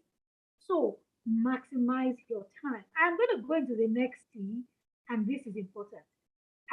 I know we are talking about finances, but these are foundational things. If you want me to start by talking about say budget, invest, you have heard that so many things. I am telling you that these things will help you set the right and the strong foundation for maximizing your finances. Now, the second thing is having a to be vision, having a clear view of the future you want. For me, I didn't have a grip of my finances, to be honest, yes. But I had a clear picture of my future. And if you have listened to me, you would have heard me say this quote before. Nothing guarantees a good future like a correct picture. And you cannot feature in a future you cannot picture. Should I say that again? Nothing guarantees a good future like a correct picture. And you cannot feature in a future you cannot picture. Guys, if you want to be rich, if you want to be wealthy, you have to say it. If you want to travel the world, you have to say it. If you want to be one of the best in your chosen career field, you got to see it. I can never forget some of the things I saw in my 20s. Actually, as I speak now, they come back to me vividly. When I was 20, I think it was about a month or two before we left school, I left school in my 20th year, in the December of my 20th year. I remembered one day I was just sort of fantasizing. And I started to see myself talking to people. And because I was the pastor of a fellowship. At the same time, I was pastoring an indigenous church at 20. So when I saw that vision, when I started to fantasize, I felt that maybe I would become a pastor and pastor churches and all of those things. But as time went by, I realized that, well, I may not be a pastor of a church. Yes, I came out of school, I was close to being ordained, but I changed locations and I wasn't ordained. But hey, I am a pastor. I am an apostle in the marketplace, right? I am a financial literacy pastor. I am a business pastor. What do pastors do? They nurture their congregation. They help people understand, their finances better. So I'm a pastor, I'm a prophet, right? You've got to have a vision. We have been talking about wealth. We have been talking about what you want to be. And that I give it to guys in the Western world. I watched a documentary about Bill Gates. I think the name of the documentary on Netflix is Inside the Brain of Bill Gates or something close. I can't remember now. If you remember that movie, put it in the comments. The way these guys document their lives is insane. Bill Gates, who is probably in his 60s, I think, they still have videos of when he was growing up. They had pictures and videos of when he was 2, when he was 5. People in the Western world are careful to document their children's milestones and progress because they have a vision for them. Beyond that, even the children themselves would grow up, embracing that vision. In Nigeria, I'm like, unfortunately, my mom kept pictures. So, I'm not doing that mistake. I have pictures of my children. Even though I don't post them on social media, I've got them sort of in the cloud because when they grow up, I want to be able to say, hey, this was your award. This was your 2. This was when you got into nursery school. It boosts the confidence of the child, of the children, and it helps them want to become more. So you are in your 20s. I'm encouraging you, have an idea of a kind of life you want to live. Where do you want to live? What kind of lifestyle do you want? What is your money value? What would you want money to do for you? Do you want money to give you independence? Do you want money to give you freedom to travel around the world? Do you want money to or do you just want money to give you comfort? Some people do want money for philanthropy sake or for charity's sake. Have a future. Imagination is free. Fantasizing is free. Permit yourself to dream about your future, the kind of car you want to drive. You may not drive it right now, but you can drive it in your mind. And you know what? Our lives gravitate towards the direction of our predominant thoughts. So as we go deeper into this conversation tonight, now how you want to build wealth, who you want to become, we have talked about the importance of time being an asset, and talking about you having a vision of what you want to be, who you want to be, where you want to be. My mother bought my ICANN forms when I was in secondary school. Back in those days, you will not be able to do ICANN until you finish or you finished university. My mother bought ICANN forms 7 years before I needed it or knew about ICANN. And she kept saying, oh, my child is going to become an accountant. So maybe what I did was to borrow belief from her. But if you don't have parents or people around you who can motivate you, motivate yourself. Have a vision. It's important. Have a clear vision. Now, the third T that I would like to share with you as I start to move fast, right, is talent, the power of talent. Remember, we are talking about building wealth. Remember, we are talking about gaining financial mastery. I don't want to go into savings and investment like that. I want to build a foundation. I want to provide and equip you with things that would help you. See, money gravitates towards value. If you want to be rich, you must be able to exchange value for money. I know this day and age, people do a lot of unscrupulous things, yahoo, people do rituals, but those things are not sustainable. Those things cannot be taken into the future. My husband was recently telling me about a particular club that somebody was just telling me about. Now, these guys will come in at night. They might spend 1 million, 2 million buying drinks and all of those things. When they are going home, you see them lapping themselves. Now, when we say lap in Nigeria, when you enter a bus and you're sitting, people are sitting on top of one another's lap. That's what we call lapping. And these guys will be going home in commercial vehicles, lapping themselves. You know why? They did rituals. Some of them did rituals. And some of the things they will tell them is this money must not get to the next day. Each day's money must not go with you into the next day. Imagine who wants that kind of wealth. Some of them, they will be warned not to buy cars, not to buy assets. Is that the kind of wealth you want to buy? And then you see them on social media popping champagne. You see bills, or somebody goes to the bar and spends 4 million. Is that the kind of wealth you want? No. We are talking about sustainable wealth. We are talking about godly wealth. We are talking about wealth that you can pass on to your children. We are talking about wealth that you will have and you can sleep well, like you are not having nightmares in your dreams. Are you with me? Right? Your talent is important. Your talent are your lowest hanging fruit for building wealth. Let me tell you, you have right there in your hand. You have there right there in your house what can be transmuted into money. And that's the truth. Some of us, I mean, there was a time, let me share this with you. I've been working, I've qualified, and there was one day I was so broke.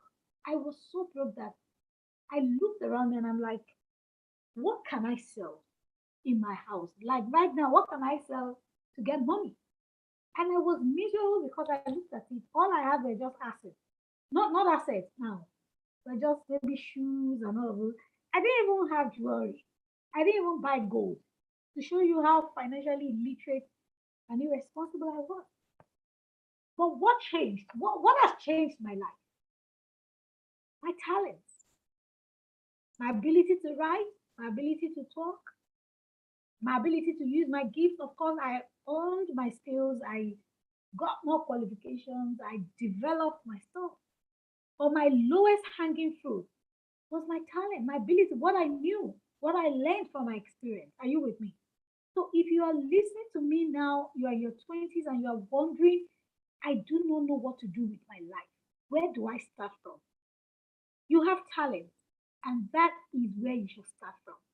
If you ever find yourself thinking about what you can do to make wealth, to build wealth, to make more money, your talent. And I'm going to share quickly something that I shared in one of our courses at Smart Stewards, what we call diamonds. And I think it was Professor Richard Shell that taught us this concept of diamonds. He says your diamonds are things that can make you money. They are your aptitudes. First of all, your childhood competencies. Some of us growing up, we would say, "Hi, you know how to do this." Like two of my sons can draw. My first and last, they are bad ass drawers. Is there only word like that? Or give me a word for it. They draw so well. Like their drawings can be monetized. I'm going to keep my eye on them as they grow up. I will not allow them lose those kids because those are diamonds. Some of you, when you were growing up, people told you you could do some stuff. But as you grow old, as you grew older, challenges of life, pressures, you drop those things. I'm challenging you tonight to look inward, to look backward, and bring out some of your childhood competencies. Some of us, we loved and enjoyed talking. And your parents will say, you talk too much. Your older ones will say, you talk too much, you talk too much, you talk too much. Right? You talk too much. There are people who talk for a living these days. Do you agree with me? There are people who talk for a living. Right? Some of you will sing in your bathroom, you'll be like, who is this person? You are making noise. But you know you are talented. Now it says another diamond you have is your experiences. My experiences was my diamond because I went through some really hard times in life. And these days, there's hardly anywhere I talk that I don't talk about my past. Now, when I talk about my experiences, how I have been bad with my money and how I came out of it and how I do better, these days people can relate. My experiences, like they say, your mess becomes your message. Your experiences are things that you can teach people with. So, my church, Daystar yesterday, we were having an ELC conference, and one of the speakers was talking about how his background was like and how his growing up was like. This man, I mean, before you could even get to speak on the ELC stage in Daystar, it's a biggie. Now, this man said for 3 or 4 years, the father did not allow him to go to secondary school. I can't remember the reason. And he had to start, he had to go to a park and he became a driver's companion. Today, he's a chartered accountant. He's got an oil company. He's a multi-millionaire, if not a multi-billionaire. He's doing so well. Now, when he was sharing his experiences and how he started, I was like, what? Everybody could relate with it. So your experiences, I mean, whatever you might be going through should not and must not go to waste. The third thing, your third diamond will be your genuine aptitude and skills, things that you have learned.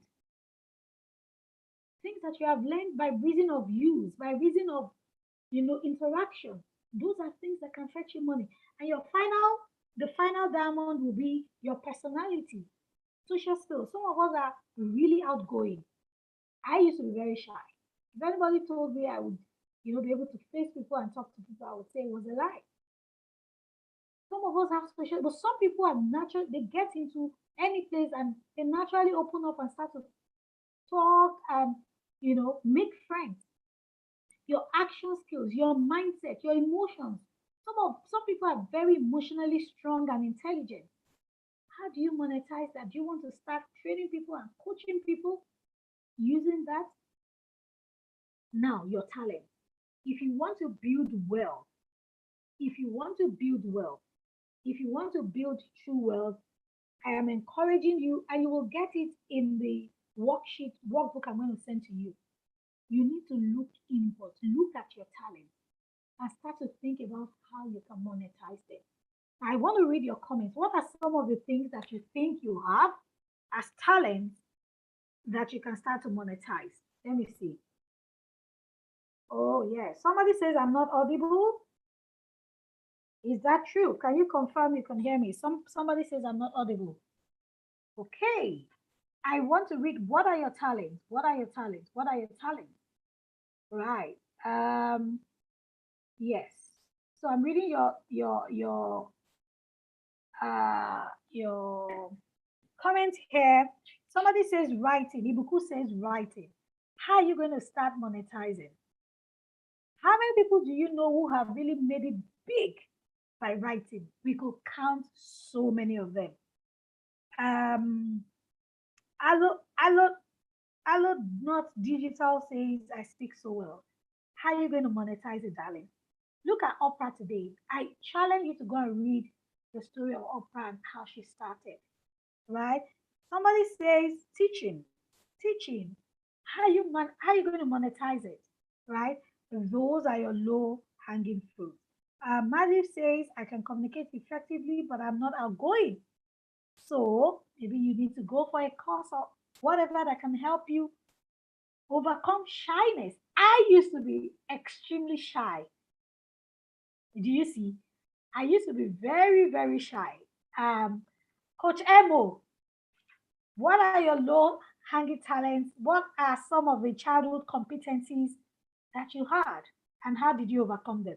I'm reading a comment and somebody says, I can speak, but I am not outgoing. What were some of the things you went through? Tell me. Thanks, Coach. Mine is thinking back at them. I think one of the things there is I've always had this passion for understanding things in terms of exactly what people say. I have the ability to grasp things exactly and to understand exactly and to be able to actually interpret that. I can simplify complex things and teach them easily. These things, one thing there is, Kochi, is most of the time we're out there looking. Whatever you're going to be was baked in you before you were born. But most of us, we don't spend time looking inwards. While we were young, the reason was because they came out naturally. You know, we're blank canvas. The environment around us is not painted on us. We've not been conditioned by culture, by environment, and things like that. That's why some kids can talk till next year. Everything you would be in future manifested while you were young. Some of them were toned down. Mine, I'd love teaching. I'd always love teaching. And like you know me, coach, I can talk from now till next year. I can teach any topic. You know, it's those were the things I could do then. But I forgot, and I was chasing some career in architecture from their MBA, from their project management, and all of that. And but when I do those things a bit, I get tired. But now I can stay on here till 3 a.m. Let's go. I will talk and teach till then. So they've always been in you. All you need to do is pay attention. You need to sit down, introspect, think about the things that makes you happy. What are the things you would do without being paid for and you would enjoy doing them? It's very simple. Don't think this destiny thing or this thing's about something complicated. No, some of you're very good listeners. All you can do, you can listen for the next, you can listen to people come to you. Maybe you're meant to do what? To just make people, do you know how much they pay those people in the West? I don't want to call the name of the career. Do you know how much they call them? People, therapists. People go there, they sit down. And do you know all what therapist says? And how do you feel? Okay, tell me more. And at the end of the day, they say, okay, $200 an hour. Then you pay that.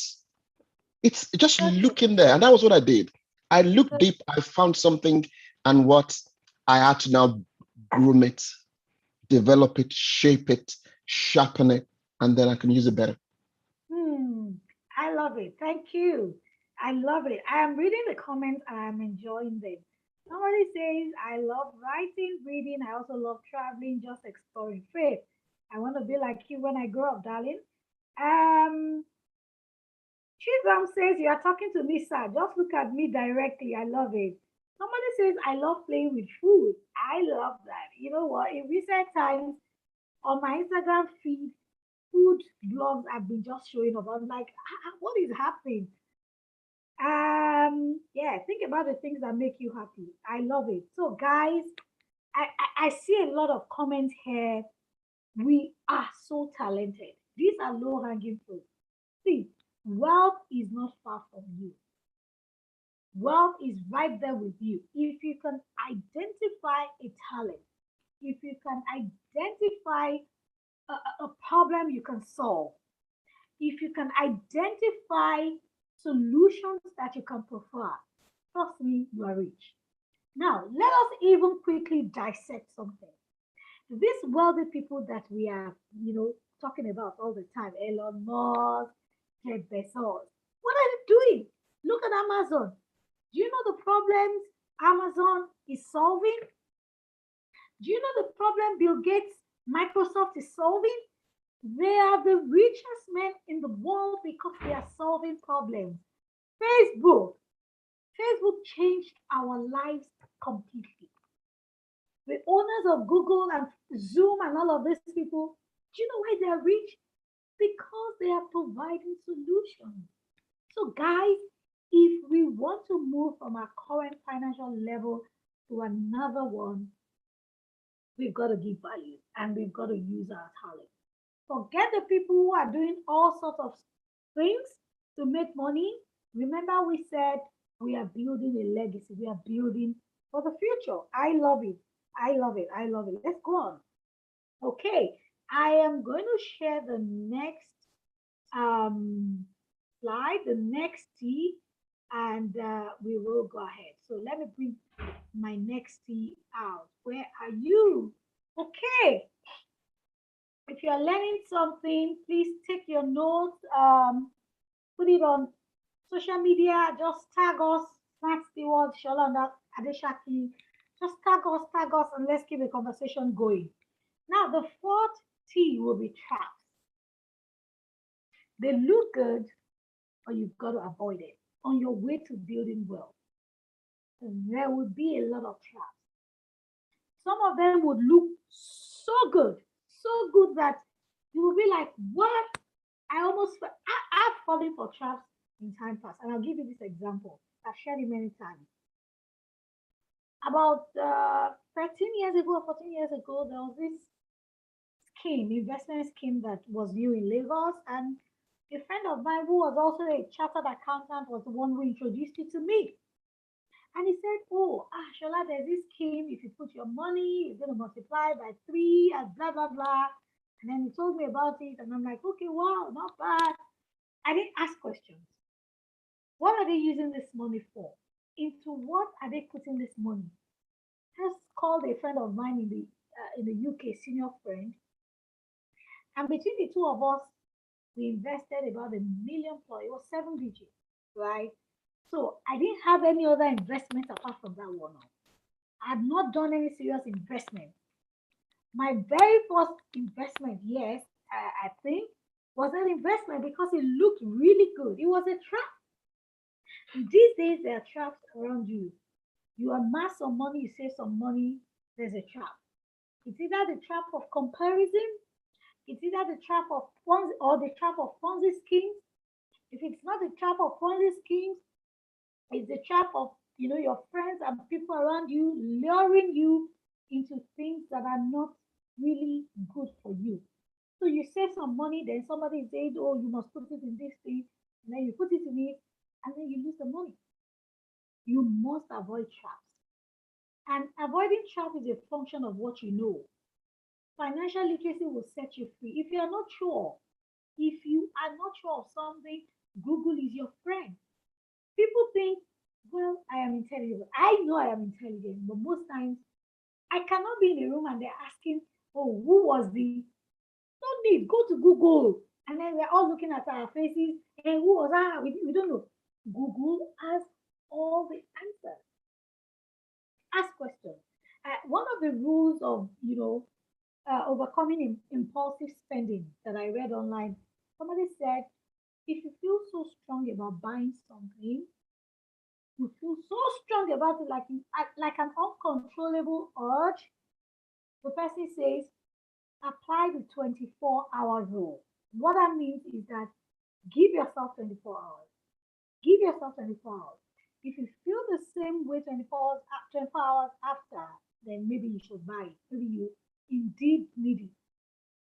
But more often than not, by 24 hours time, that urge, that very impulsive urge would have calmed down, would have left you. Avoid traps. This 20, this season of your life is a time where you will be inundated. And you know what? Things have changed. When I was in my 20s, there was no phone. I think GSM came to Nigeria, kind to be corrected in 2005 or 2006. I was 25 or 26 then. That was the first time I had a phone. And I didn't have it immediately. Remember when it first came, SIM card was really, really expensive. And then you had to be able to buy a phone. In those days, Nokia was common. Nobody was even talking about internet then. It was just have a phone, be mobile. Because back then it was a cellular age. Like you have to, I think 90 something. I can't even remember now. But these days, guys, the internet chokes.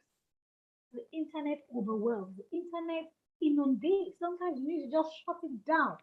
If you think that, somebody or a page or someone is inundating you, before now, I wouldn't say this. But these days, I say mute, unfollow. Our level of tolerance differs. I can put up with anything. I'm not easily inundated or intimidated by anyone. I will what I will encourage you, even if you're in the same industry. But some people can't deal with it. So whatever is pressurizing you, shut it down, mute it. Find yourself in places that would encourage and inspire you. So watch out for traps. We all know the traps that we find ourselves in. They differ. For me, I know my triggers. I know my spending triggers. I know what I can spend money on. So it should be traps and triggers. You know yours. It differs. Some people it is food. Some people it is hair extension. Some people it is clothes. Some people shoes. Some people bags. Some people perfume. Some people jewelry. Some people makeup. Some people cars. Veronica was talking earlier on. In my mind, I was like, new levels, new devils. The more money you make, the more your eyes open. Like you be like, so I can buy this thing. They call it there's something trap, like lifestyle creep. Yes. Know your traps and triggers and avoid them. Do you see? I'm gonna move into the next T, and then we have two more, and then we go into things you should be investing in. The next thing, which I stand to be corrected for me, is technology. Technology is one of the best gifts of God to this generation. Look at some of the things we are currently doing. 10 years ago, 15 years ago, we couldn't do them. These days, you hear people starting businesses. I mean, 2 months ago, somebody pitched to me about a project. And I'm like, no, I really don't believe, I'm not convinced. Somebody told me yesterday that the guy has been able to raise $500,000 to do his business. And the people that invested are not just in Nigeria, all around the world. Technology has made the world a small global village. Pardon the typo on the board. Technology is your best ally. Embrace it, use it. I am not talking about social media. I am not talking about just scrolling through Facebook or Instagram. I am talking about leveraging technology to read, to learn, to invest, to save, to budget, and do so many things. At our Smart Summit, we're talking about the future of money, how artificial intelligence is changing so many things, how, artificial intelligence is literally making people become redundant. The question is, do you even know the potentials of this phone you are holding? I know some of you are watching this on your phones, on YouTube. Do you even know the potentials? I stumbled on some features on my phone. I'm like, wow, how come I didn't know these things? I've been using this phone over a year. This is one of the best times to be alive. This is one of the best times to be young. This is one of the best times to be a 20-year-old. What are you going to do with technology? You see loads and tons of free courses on Coursera. I mean, within the inner circle where I coach women and mentor women, during the week I shared with them a Coursera course, 10,000 women, Goldman Sachs program, free 10 courses on business. Hey, how many years ago you would have to probably get on a flight to America to go and do some of those courses? I just finished a course about 2 weeks ago from one of the leading universities in America, and I didn't have to travel. Technology. If you are going to build money these days, you must embrace technology because that's where the money is. And that is one of the enablers for building true wealth. If you are talking about budgeting, the best budgeting apps on your phone, on your laptop, as apps. If you are talking about saving in Nigeria, we talk about you saving with PiggyVest, you saving through the Smart Investment Club, technology. If you are talking about investing in this day and age of cryptocurrency, we'll come back to it in a bit.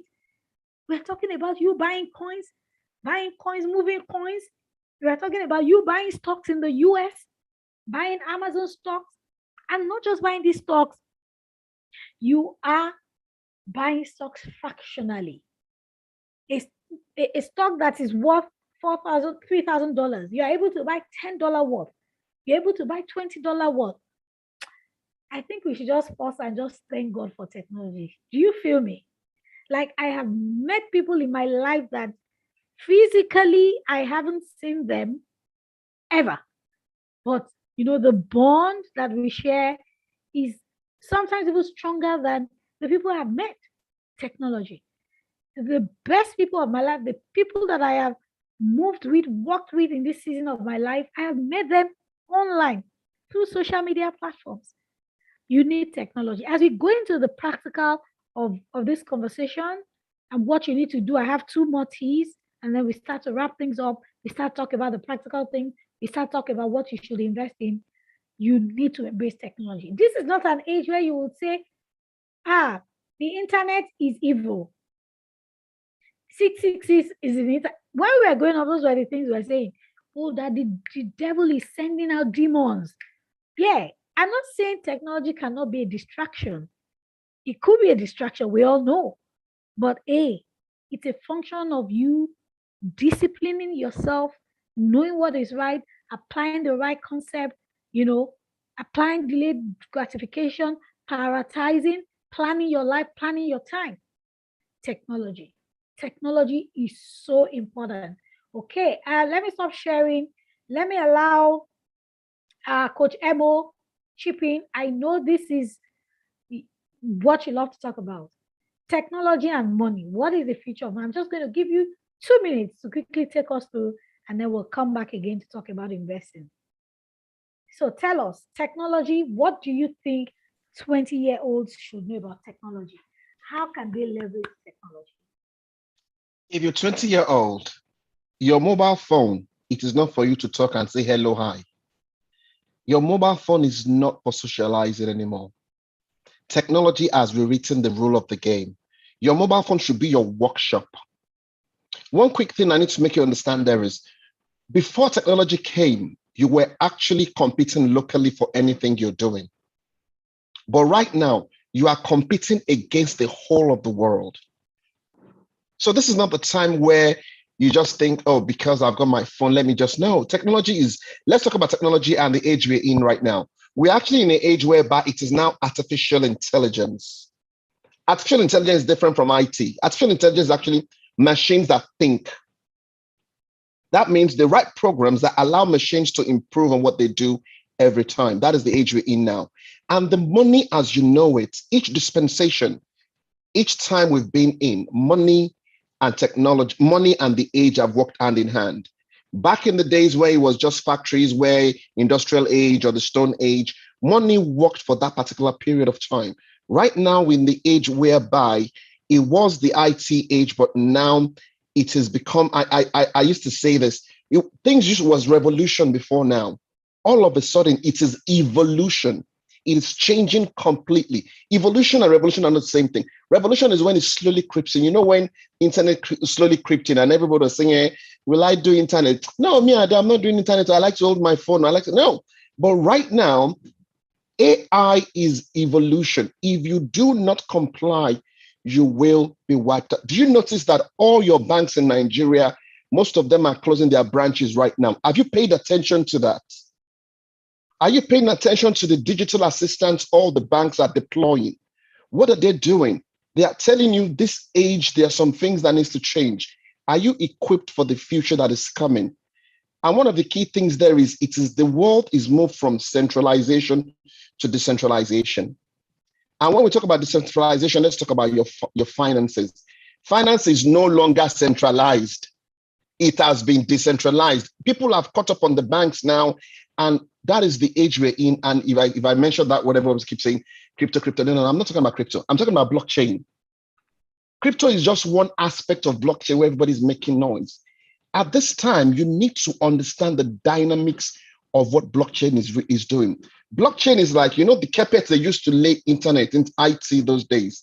Blockchain came and is removing that carpet like this, and is not laying its own carpet. Like, this is how we will do things. On your phone right now, if you go on your phone, the first thing is, what is blockchain? If I ask any of the 20-year-olds right now in terms of, do you even know what the difference between blockchain and cryptocurrency? I bet when I said blockchain, you are thinking of Bitcoin. No, I'm not. Bitcoin is just one of the tokens that come at the back of these things are solving real life problems.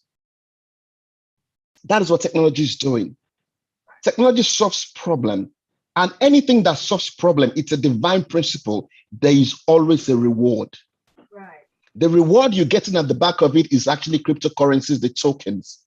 I just looked at today, coaches, Solana is just flying again. And I was like, why is Solana flying? All of a sudden, I realized, wow, Solana is almost twice as fast as Ethereum, is twice as fast as any of the blockchain right now. And it is thriving because developers are now writing codes on the platform. When they write codes on the platform and then people are using the codes, that is what is making it solve a problem. So in this day and age, I've only got just 2 minutes, and this is probably like a 4-hour session. Your phone is not a toy anymore. Your phone is not for socializing. Your phone is the new age. And the new age there is, make sure you automate anything that is got to do with your finance. You can automate the whole of your financial life. I would tell you, from when you get paid to when you invest and you now reinvest the dividend, everything can be done on that simple thing you're holding. That is why it's called a smartphone. They don't call it a phone anymore. And if you look at the dictionary meaning of what a smartphone is, what being smart and a phone, that is a compound where they put two things together. The smartness in terms of its ability to actually apply intelligence. That is what smart means. And the phone being the vehicle, it is doing that. Coach Shola, have I still got more time, or do you want me to rest on? Yeah, I could go on. Thank you. Thank you. So I want to quickly go through the remaining slides and then we can take questions. Okay, so we talked about technology. The next thing I would like to share is having the right tribe. So I was reading somebody's comment, and then the person said, I still have not seen some of the people I can call friends, right? You will attract the kind of person you are. If you want to be successful with your finances, with building wealth, you need the right tribe. I read something about rich men in America today. I just stumbled on that information. And I read that they have an exclusive club where they pay 180,000 pounds, maybe per month or per annum, I cannot remember, to be with one another, to glean with one another. I'm like, what? Help me do that conversion. Let's even say it's for a year, maybe even a month. 180,000 pounds. Who can do that calculation for me? If you want to go far, you need to go with people. You need to find yourself in the right, with the right set of people. What are your friends talking about? What are you guys talking about? Are you always talking about we, talking about that boy, what is he? Talking about that girl. Or are you talking with your friends or conversing with your friends about how you can buy, buy, buy investments, buy assets, make more money?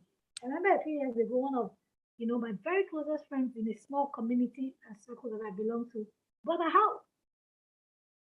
And it was like a wildfire because somebody did it, and it was not small money back then. It was close to 9 digits. Wait, yeah, 7 digits. Yeah, close to 9 digits. Yes. And everybody started to Think about it. So if you're in a community or if you're in a tribe of people who are upwardly mobile, who have vision, who know what they want, you will be able to do those things because your conversations will be around those things. So I'm encouraging you, find the right tribe, belong to the right tribe, and go for it. Because of time, I want to move fast. Now, the next one is the tools and tips, which is the last one, and I will share the practical things. Tools and tips. By the way, if you're looking for the right tribe, we're inviting you to join the Smart Investment Club, or what I call the Smart Starters. I'm going to come back to that. We have a group for people within the age range of 18 to 26. You know, we provide you the tribe, we provide you the resources, the energy. I love them. I love the energy in that room all the time because they're always encouraging themselves. I really want to be young again, to be honest, right? I will come to that later. Now, let's talk about tools and tips. Now, these are the practical things. When we say gain mastery, I'm going to share quick 7 tips, then we'll take questions, we'll talk about the practicalities, and we'll call it a day. But before I share it, let's go through all our T's again. The first one was time, right? The second one was to be vision. The third, talent. The fourth, traps to watch out for.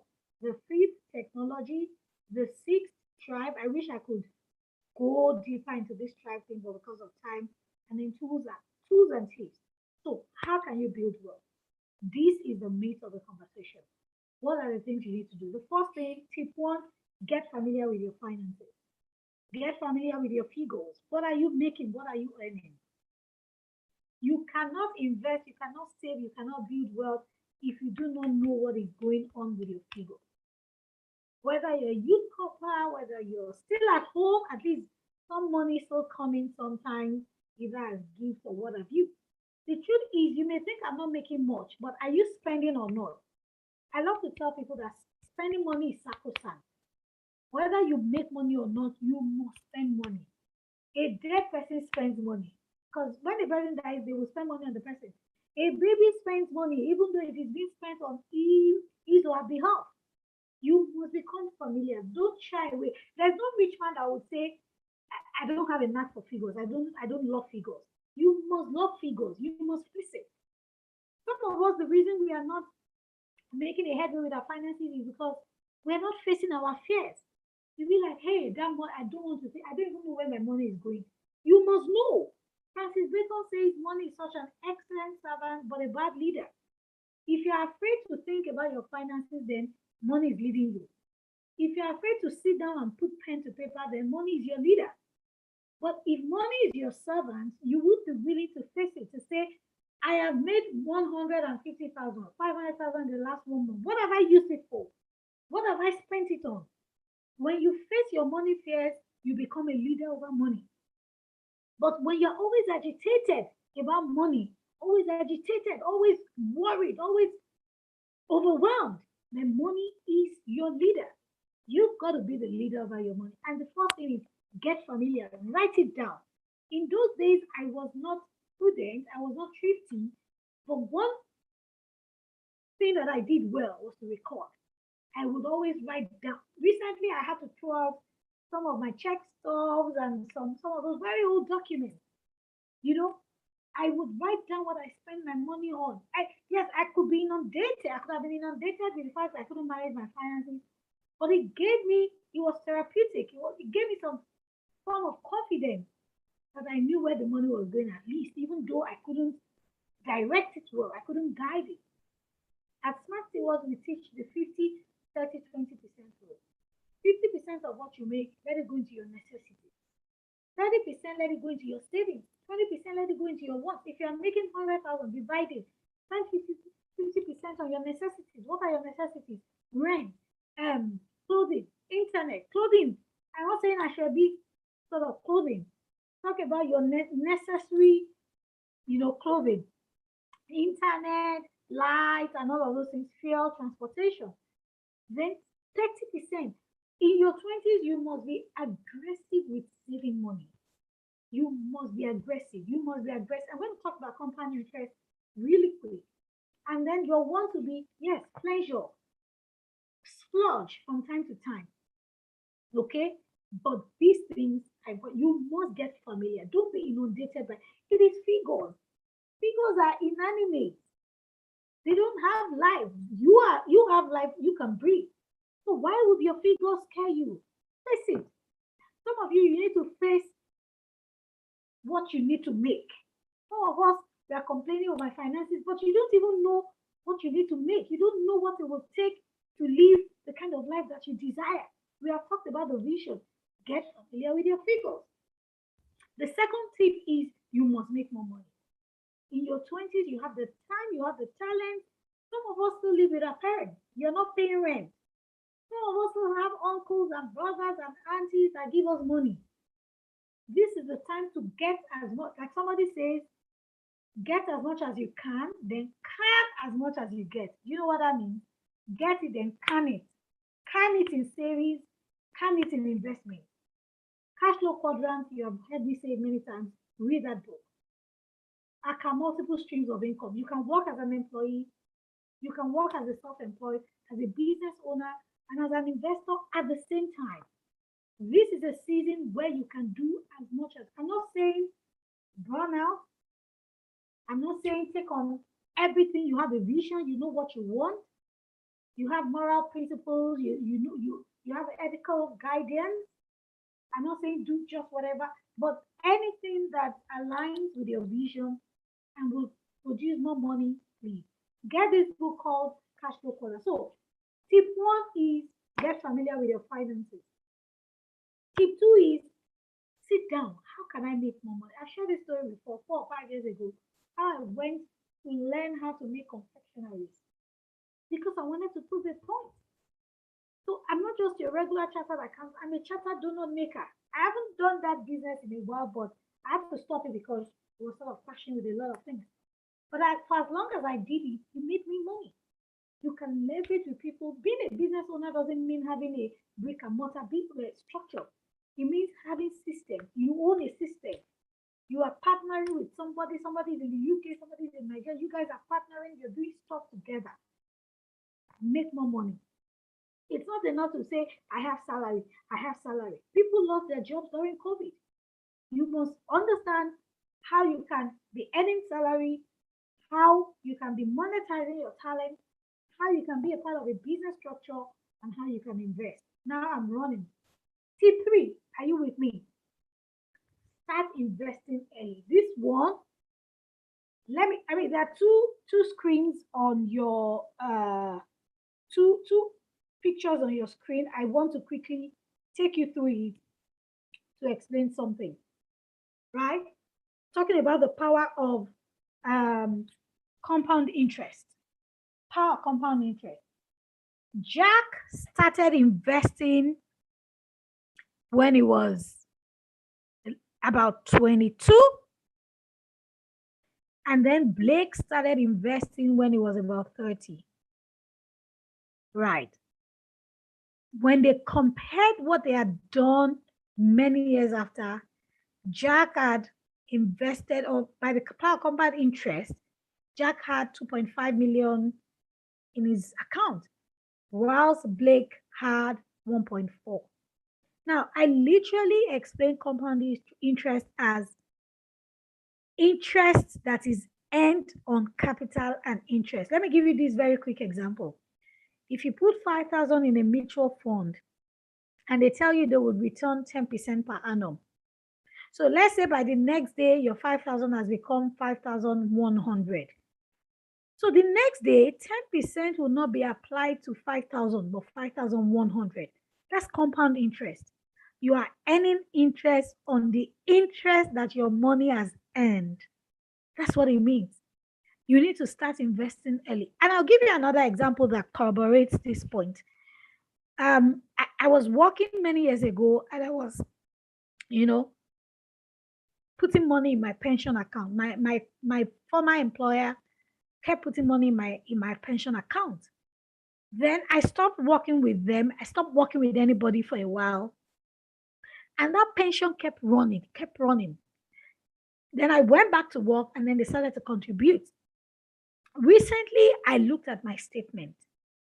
It is in 7 digits, 8 digits now.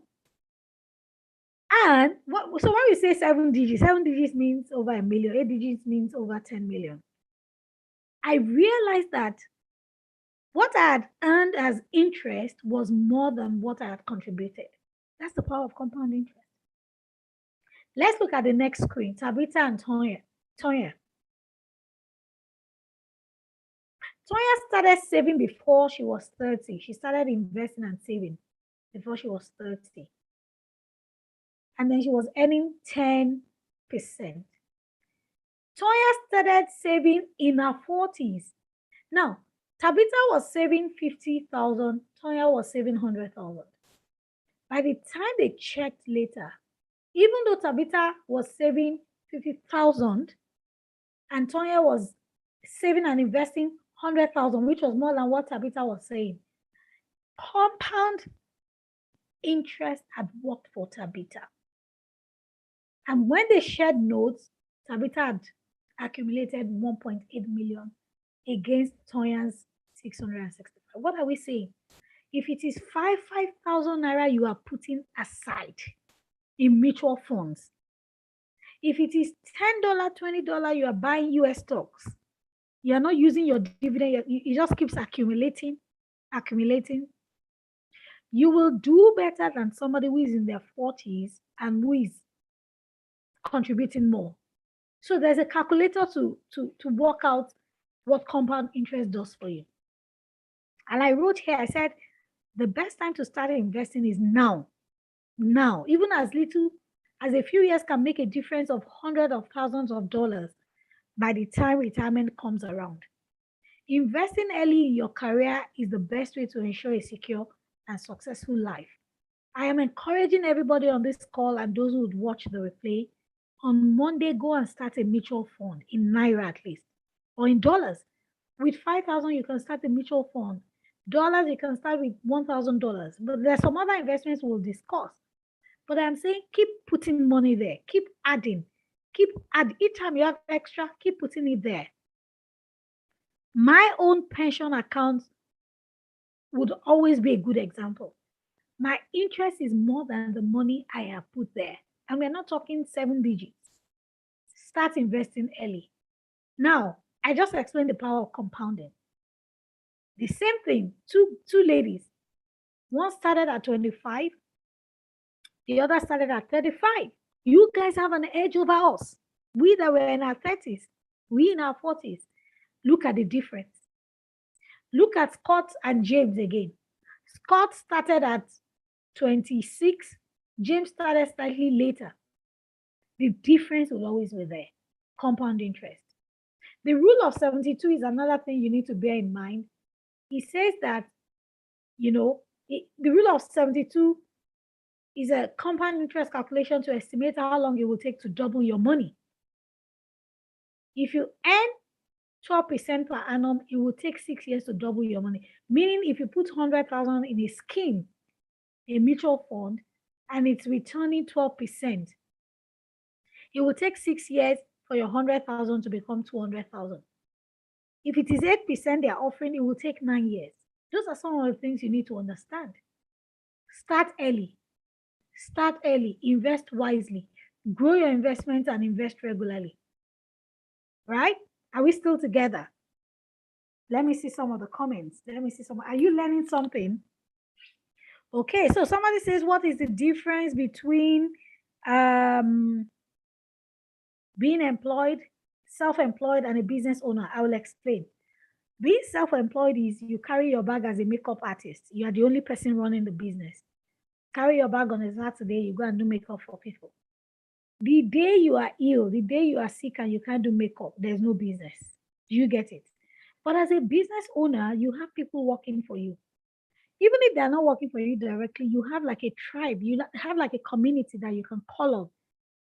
When they do the business on your behalf, they pay you finder's fee. So do you see? Literally, a self-employed exchanges his or her time for money, but a business owner leverages other people's time and money and resources. Do you get it? Does I explain it? Okay, Chisholm, why are you having headache? Don't have headache. Oh. Okay, so mutual fund. These comments are really, really interesting. So let me explain mutual funds literally. I have 5,000. Princess has 5,000. Ibukun has 5,000. Michael has 5,000. Chisholm has 1,000. You now put it in the hands of a fund manager. They say manage our funds. That's what it means. Mutual fund. And then the fund manager does whatever he likes. When I say whatever he likes, invests on our behalf. That's what mutual funds mean. Do you see? So mutual funds mean we are pulling funds together and giving it to a fund manager to work to make it work for us. Now, I mentioned mutual fund because that is the lowest hanging fruit to start. I know there are a lot of people on this call who say, I don't even have 1,000. There are mutual funds you can start with 1,000 in Nigeria. If you get into my DM, there are some of them. But I know some people are here who can do $1,000, but I'm saying let there be no excuse. Let nobody say, I do not have money. I cannot invest. Okay? Oh, Chizo, I'm sorry for the plenty knowledge. Oh. Okay. So I know investment one used to do a mutual fund, Abacus fund. With Abacus fund, you could start with 2,000. Stanbic IBTC has mutual funds. But beyond mutual funds, I'm going to go, which is the tip 5, understanding the asset classes. What kind of investments can you do? So last year, this this could pass. But the dynamics of money keeps changing. 2 years ago, how many people were talking about cryptocurrency? Cryptocurrency was there, but it wasn't popular. But this year, I mean, there are people that I coach that, I remember this made me laugh when I thought about it earlier today. Somebody that I consulted for about 2 years ago when she was in a real financial mess. And then earlier this year, I started to see her interest in cryptocurrency. She said, Coach, I'm learning. You're the one teaching us to diversify. Last week, Sunday, she told me, said, Coach, I now know this crypto thing so well that just yesterday, in one day, I made $2,000. I was happy, right? These are basic asset classes, but the dynamics of investment is changing. But let me run you through this conventional one, and then we start to call it a day. Equities. Equities are stocks. If you have followed me on Instagram for a while, you would have heard me say, buy US stocks. Now, somebody tackled me one day and said, why don't I tell people to buy Nigerian stocks? Hey, buy Nigerian stocks now. Who is holding you? But we're looking at long term. We're looking at devaluation. We're looking at so many things. I'm a patriotic Nigerian. Don't get me wrong. I have Nigerian stocks. But because of the devaluation and all of that, these days I just focus on buying assets that would help me hedge against currency risks. And these days you can buy fractional shares on Bamboo. I'm not advertising anybody. I'm just mentioning general names because I know people will start to harass me. Where can we buy them? Bamboo, Portfolio. If you're a member of the Smart Investment Club, you would have gotten these details. You can buy fractional shares. One share of Amazon as of yesterday was $3,400 and something dollars. You can buy $10 every month. You can buy $20. You can buy Amazon. Tesla for a long time was on maybe 700 and 800. As of the last time I checked 2 days ago, it had hit $1,200 per share. How many? If you convert that to Naira, you know what that means? But technology has changed the whole thing. You can buy $10 share. You can buy $20 share. So that's the equity. You can do cash and cash equivalents. I just mentioned mutual funds. And these days, whatever you're doing as a young Nigerian, if you're outside of the world, you're good. But if you're in Nigeria, don't just limit yourself to Nigerian assets. If you buy some of those stocks on the exchanges I mentioned, they will always, if you're cashing out, they will always sell to you at the prevailing dollar rate. But if you fund with dollars, you will cash out in dollars. But let me quickly mention for anybody listening to me, you are not going to build wealth by trading. There's a difference between trading and investing. Trading is, they say one stock is moving or one coin is moving, you buy. Then they say it's not, it's gonna you sell. That's trading. Investing is holding for the long haul. Investing is you saying, you know what are the best assets that I can hold? I will buy Amazon. I will buy Tesla. I will buy Google. I will buy this share. I will buy that share. And you're holding it for 5 years. Remember, you have a vision, you have financial goals. I like to tell people three categories of goals you should have: short term goals, mid term goals, long term goals. Short term goals are the things you want to do within 1 year. Mid-term goals are the things you need to do within 3 to 5 years. Long-term goals longer than that. So you buy assets and hold for the long term. As a young person, that's when compound interest will work. I remember somebody told my mentor that when we went to America in 1997, Amazon was $2 per share. Today, Amazon is 3,000. If you had bought only 10 then, or if you had bought 100 shares, you know what that would have amounted to? Okay. So the next asset class is property, whether residential or commercial. These days you can crowdfund. Within the Smart Investment Club, we have crowdfunded to buy property. So you don't have to say, I don't have 50 million. I know we did one recently that, you know, the premium land was 5.5 million. 10 people, 550K each. They crowdfunded, right? There are bonds, federal government bonds. They call them fixed income securities.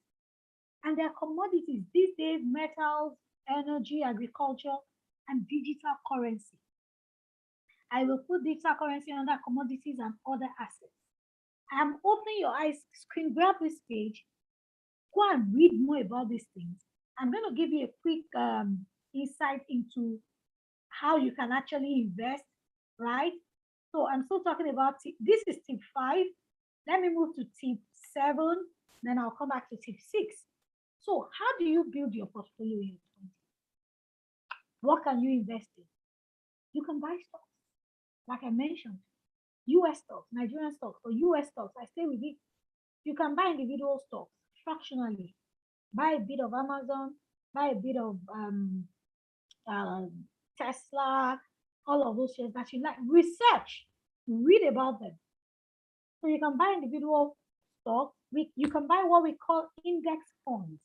They are on the likes of that bamboo, on Pasfolia and all of that. Index funds and ETFs track particular sectors. Like for example, in America, the top 500 companies are called the S&P 500. You can buy an index fund tracking them. In the S&P 500, you have some companies in healthcare, in technology, in energy, and all of those things. When one sector is down, chances are the other sectors are doing well. So your ETF or your index fund sort of mirrors their performance, the performance of that index, of that S&P. So rather than buying just Amazon, Tesla, you are buying an ETF that mirrors particular sectors. Do you get? You can buy mutual funds, like I just explained. There are mutual funds that are money market mutual funds. There are mutual funds that are equity mutual funds. That means they are buying into stocks and all of that. What other things can you buy? You can do digital assets and cryptocurrencies. We have some videos in the club that we have done on cryptocurrencies. But you know, I know a lot of people are still very skeptical about cryptocurrencies. I used to be skeptical, but no longer. I can tell you categorically that I have started to invest in cryptocurrency. Take it to the bank. And the thing is that these things you can start small.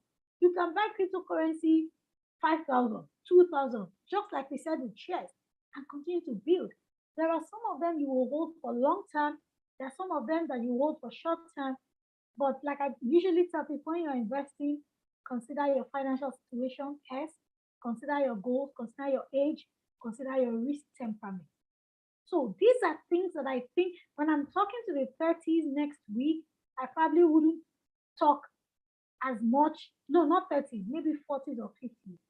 I may not, really, really emphasize some of these asset classes. But for you, these are things you must do. Then start to think about your retirement account. Now, this is like a pie chart that shows what you can do in your 20s. It says at least 60% of your portfolio should be in stocks. If you buy Amazon now of $20 fractional shares, in 5 years' time, you don't know what it will become. You don't know what it will become. So don't play safe. Yeah, play safe, but again, don't play safe with your investment. Do you understand? You must, I mean, your 20s is a time that you can take a lot of risk. I mean, somebody in their 50s cannot take as much risk, but your 20s is a time that you can take a lot of risk. So I'm challenging you. What sort of stocks can you buy? Technology stocks, right? Energy stocks, right? Look at industry. Now, we've been talking about metaverse. Metaverse. What does it mean? Have you started to read about it? Is Facebook stock a good stock to buy? Get into communities and tribes also that would explain some of these things. So this is a pie chart, a suggested pie chart for how people in their 20s can invest. He says stocks 60%. If this was me, I say stocks. I will buy individual stocks. I will buy mutual funds. I will do index funds. Index funds, they call them ETFs. ETFs are a variant. On Bamboo, you will get it. Do you see? On Tro and buy some of this stuff. He says you can buy bonds. Example, treasury bills. Treasury bills, federal government bonds, some euro bonds, just 15%. But stock is, but this is even outdated. If they were to redo this thing, they would say maybe cryptocurrency 50%, maybe stocks 30%, all other assets 20%, because that is the future of money. So I need you to screen grab this, think about it, and start to consider how you're going to move or work out your portfolio. Now, let me quickly talk about these things and then we'll take a few questions. There are some other things you should invest in also in your 20s. They are not necessarily monetary in nature, but invest in education, invest in networking, invest in travels and experiences, invest in your health, physical and mental, invest in the future, invest in good food. Again, when we were talking earlier on, we talked about regrets. Don't have any regrets. Invest in courses. I mean, a friend of mine I said it earlier on. She reached out to me and said, Shola, your learning appetite is so admirable. I'm doing like 3 courses at the same time. I'm not just doing, I am doing to apply. And I told her, I said, our industry is peculiar. In the world of finance, what happened, what applied 10 years ago doesn't apply any longer. You see, you must continue to learn. When you have time, I've got 3 boys and I still learn, I still juggle. Imagine if I was so single. Gosh, you'll be hearing my name everywhere. Invest in networking, invest in friendship, people that would help you. Sometimes we pay for some things to just be in the room with somebody who is influential.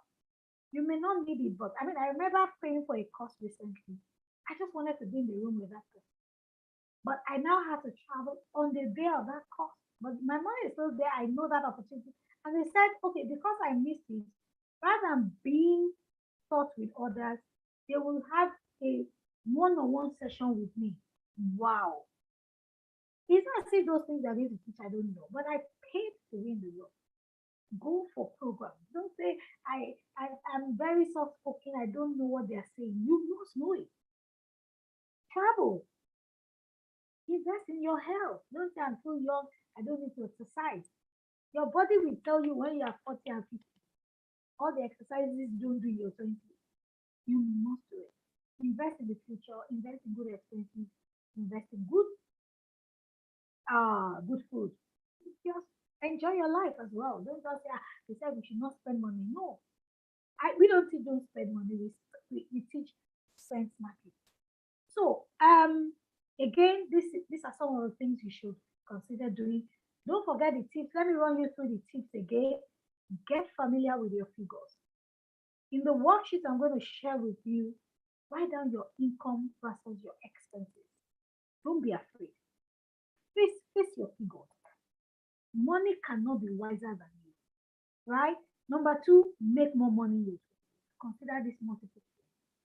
Start investing early. Don't say it is too small. Keep putting that money aside. Saving is putting money aside. Investing is putting money to work.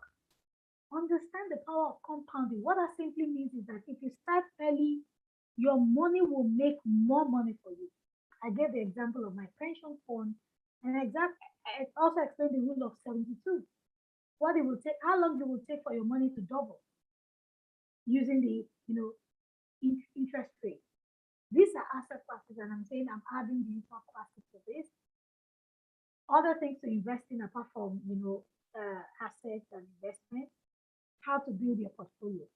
So I am saying that get more knowledge and information, the stocks to buy, the coins to buy. Top of my head, let me just give it to you free. The stocks I buy, the stocks I have bought, I have Amazon, I have Berkshire Hathaway, that's Warren Buffett's stock. Not in full, but I have bits and pieces of it. I have Tesla, I have Facebook, I have Google, I have Microsoft, I have a couple of other companies. I'm holding them for the long. I'm not selling them anytime soon. These are stocks I want to enjoy when they have really grown bigger. And most of them, I am very particular about technology stocks. Then I'm in my 40s, but I am investing in cryptocurrency as well. Okay. Somebody is saying they can't hear me. Oh, can you hear me now, please? Okay. So these are some of the things you need to consider. Then somebody says, what if your income is not regular? When it is regular, do what you can do until you get something to augment and to make it regular, right? So that's somebody said I sold my one ETF. Okay, all right. So let me. This is an example of Amazon shares I think it was last month when it was at 3.4. It's still 3.4. Okay. Another method for investing in your 20s. I saw this online and I thought to share. 100 minus your age. So 100 minus, let's say you're 25. 100 minus 25 is 75. So 75% of your income should go into high risk returns like stocks. You see. So what are people saying they can't hear me? Some people can still hear me. All right, I'm wrapping it up. My final tip for tonight, I like this illustration on my screen. It says how to get wealthy. Start early. Spend less than you earn.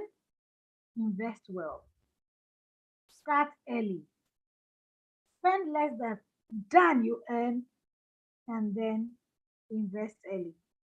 Okay, so somebody says if your income is not regular, save a percentage from the portion of what comes in. Okay, so let me quickly talk about how you can find the right tribe and join the right tribe. In Smart Stewards, we are big on financial literacy and we provide investment opportunities for our members around the world. We've got members from about 30 countries and, we help Africans at home and in the diaspora build wealth, leverage investment opportunities, and all of those things. Because I am talking to the group of 20s, about 3 or 4 months ago, we started what you call the Smart Starters for people within ages 18 to 26. So when you join the Smart Starters, you have access to some of this. So what we have also done is, up until now, the Smart Starters have just been learning and learning and learning, but we want to also open them up to investment opportunities, okay? So we have just recently created an opportunity for them to start to invest. So if you are between 18 and 26, you can join the Smart Starters and start to invest. There are 2 categories. If somebody can share it on, the group, Zoom, Coach Emo, if you can share that image I shared with you, you can help project it. You can be a Smart Starter Basic where you pay 20,000 per annum. You get access to some of these literacy materials. We tell you what to do, what you can put your money into. You will be a part of the SIC Telegram group, but what you can do is restricted and limited. But you can be a smart starter premium. You can be on the premium plan where you pay 50,000 naira per annum, just like SIC members, and you have access to the SIC dashboard. You can invest anytime. You have access to our course and the literacy and everything. Can anybody help us share that those links for joining the Smart Starter, either basic or premium? And then Coach Emo, let me allow you just lend some thoughts to what we have said about technology, cryptocurrency. I see a couple of questions here.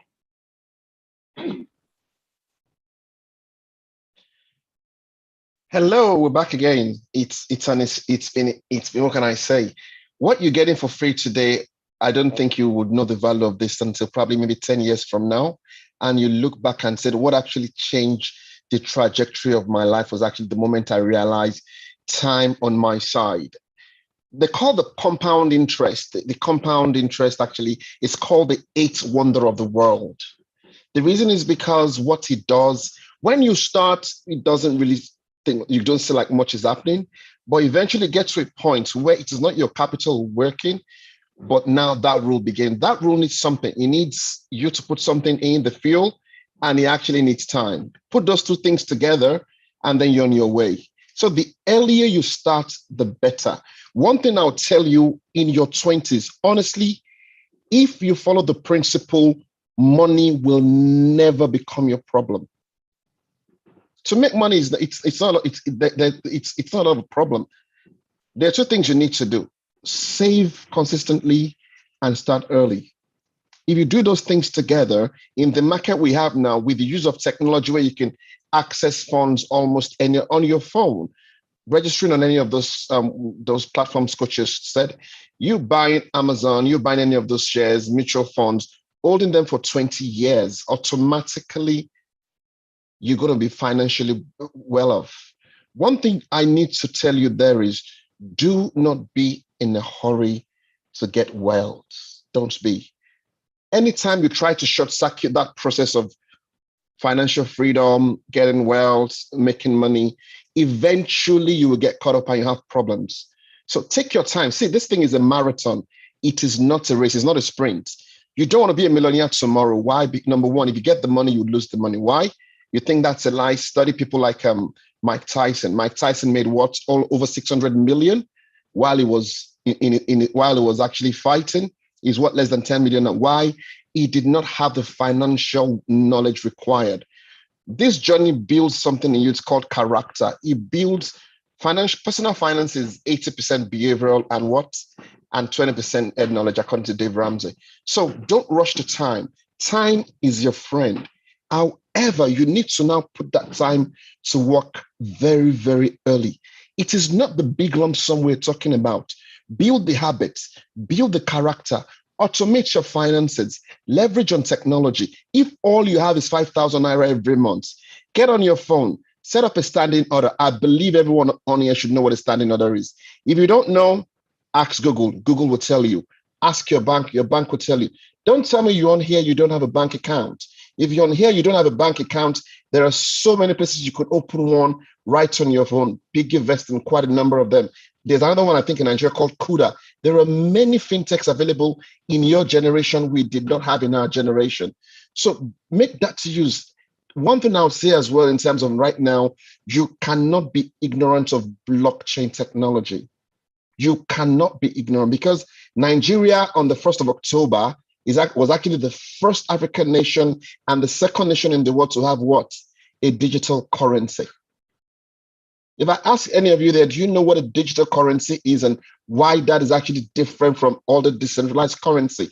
There is a difference there. You need to know this, and that tells you the world is not going on the same path we are going. The jobs and the careers that we had in our time, that was there in your time, are not going to be there by the time in the next 20 years. Very soon now we would have driverless cars. Once they pass that rule, every Uber driver is in trouble. Why? If the technology could drive a car, all these companies will what? they'll start using them because it's cheaper, it's more efficient. So do not ignore the road, especially in your time. Technology is your best friend. Adopt it. I'm not saying WhatsApp. WhatsApp is not technology. Facebook is not technology. These are the things other people have built. They are monetizing while you're on them. If you're going to be on them, make sure you're maximizing it. Do you know Facebook actually have free courses they actually give to people just for you to learn coding? Do you know the jobs that are going to be the jobs of the future? You want to go into the university. What are you studying? Yeah, my passion. I know your passion, but one thing you need to realize there is you need to make sure you're solving a problem. There are so many, Coach she's a chartered accountant. But do you know in the West now, I'm sorry, but chartered accountants are being replaced slowly by softwares and technology. Why? You can get a Sage software package that will do your financial and your returns without you needing an accountant at all. Why? Times are changing. So there will become a time where some fields will begin to disappear. So if you are going to university for the next 4 years to study in a particular field that technology is actually going to make redundant, then what's the plan? Think about it. Coding is not going to be optional in your time. Coding is going to be what English was when we're doing GCSE and WAEC. Coding will become what? Will become the basic minimum on your CV in the next 3 to 4, 5 years. Even look at all schools now, private schools. My daughters, they actually they are in grade school and they're already teaching them coding. Why? Those are the skills you need for the future. As you're planning for the future, understand the time you are in. You are in the age where now technology is now what? It's artificial intelligence. What is your role in it? And what is the role of your money? By saying that, one of the most important things for you to do is to belong to a community. You know, it's been proven that you are an average of the 3 to 5 closest people to you. It has been scientifically proven. If you think it's a lie, now sit back and think of your 5 closest friends. Think of any of them that is not your average. You will find that the 3 to 5 closest people to you, you are their average. You want to know who you are? Who are you running with? You don't like where you are? Change your circle. Belong to a community where you talk about things that would shape and change your destiny for a better. Change the family tree. That is one thing I decided. I'm going to change the family tree. A billionaire in dollars will start from my generation, from my children, because I made a decision. You've got time. You should be able to do better than us, Kochi. Honestly, this generation, you're blessed. Imagine being able to sit down in Nigeria and be buying Amazon stocks on your phone. You're on the bus from your home. You're going to probably to class. You have 3,000 naira. Quickly, you've gone on Bamboo. Pam, pam, pam. You've bought $10 today, $20 tomorrow. When it's time for them to give dividend, before you know, you get the same email alert. Here's your dividend. Over time, in 20 years' time, you will not believe the amount of wealth you can accumulate if you start little, consistently, and compound interest works the magic for you. So thank you very much, Coach. Thank you so much. So I'm reading some of the comments. Some people say we should share some of the mutual funds job. I already mentioned Stanbic IBTC has both Naira and dollars. There are a lot of them, asset management companies. I don't want to mention names. I need you to go do your research, find out which of them would work for you, right? Find out what they do. Two things about mutual funds, it must be open-ended. That means you can go in and exit at any point in time, and then you must be able to add money to it. Okay, let me see if we can take one or two more questions. Thank you. How can you automate your finances? Simple. Leverage apps. So I use Monify, Monefy, I think, yes, to budget. And I'm very, very strict with it. Every day I write down whatever goes out of my finances, out of my bank account. I've been using a Google Sheet for like 5 years to record my finances. There are apps that you can even integrate to your bank account. Okay. That's one way to automate your finances. I'm just trying to read the question. Okay, read the what do you call it? Somebody says I've gathered enough knowledge to start 2022. Happy for you. Well done. Okay, don't forget to screen grab the page and just share and tag us on social media. I'm trying to see what other questions. Do we have, how do I invest in cryptocurrency? First of all, go and read and learn about it. I was going to mention coins when I was talking about stocks for whatever reason I forgot. But there are coins that you can hold for the long term. Ethereum, Bitcoin, and a couple of others. I mean, I think we have a full video of that in the Smart Investment Club. What other questions? If you have questions, yes, we can take maybe two more and we call it a day. It's been 3 hours. Somebody says buying these shares seem tricky. How? We already said you can buy shares fractionally. So you can buy shares $10, $20, $100, $200, $500, $1,000 as your funds would allow you.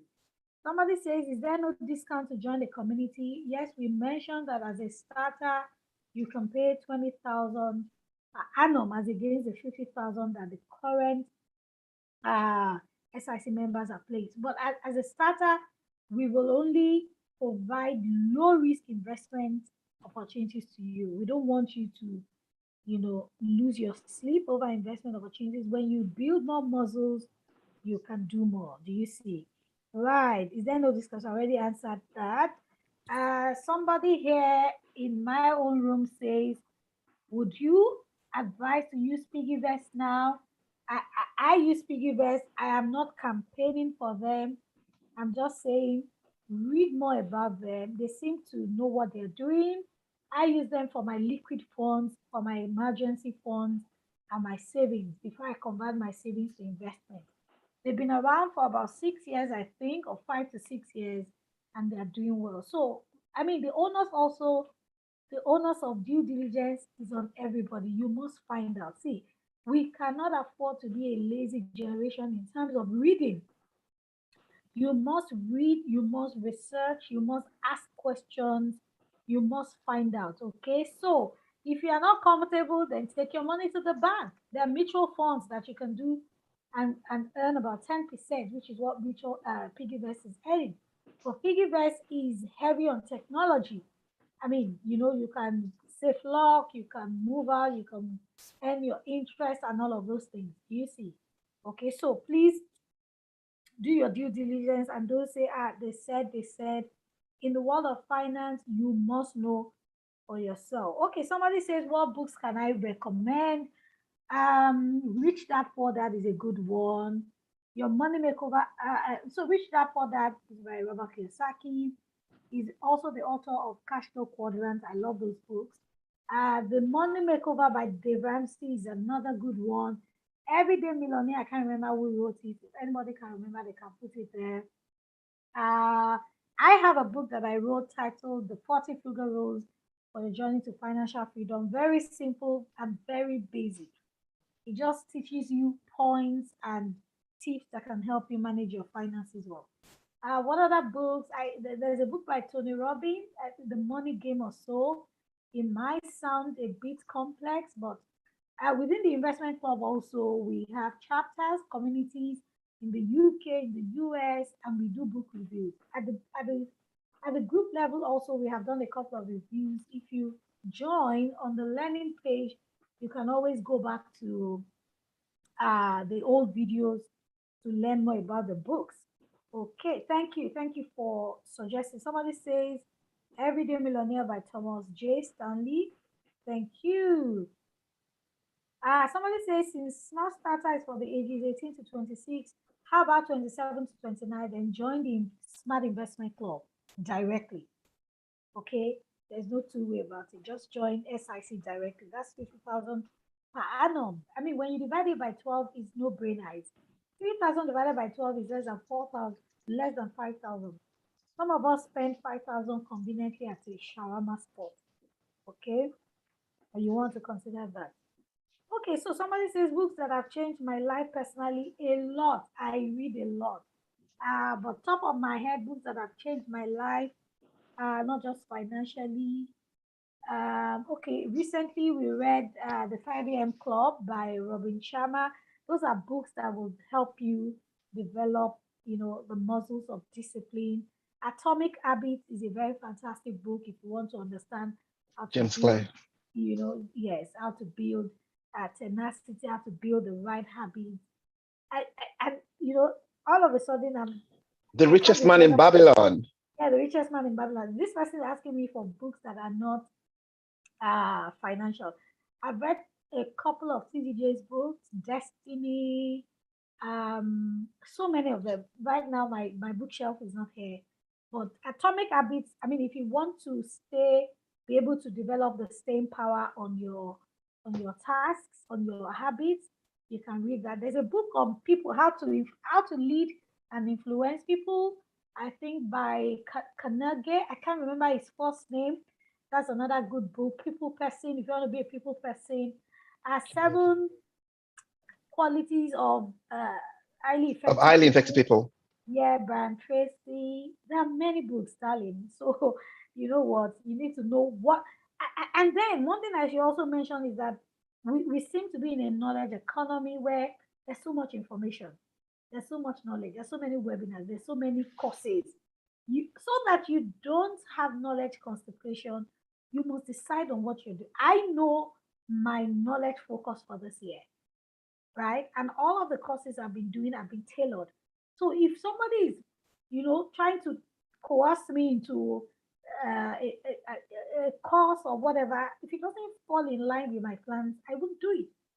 I don't do emotional buying when it comes to knowledge.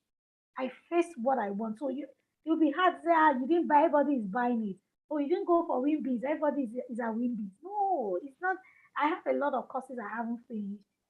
I will go for Wimbies next year, but right now, no, it would choke me, it would just inundate me.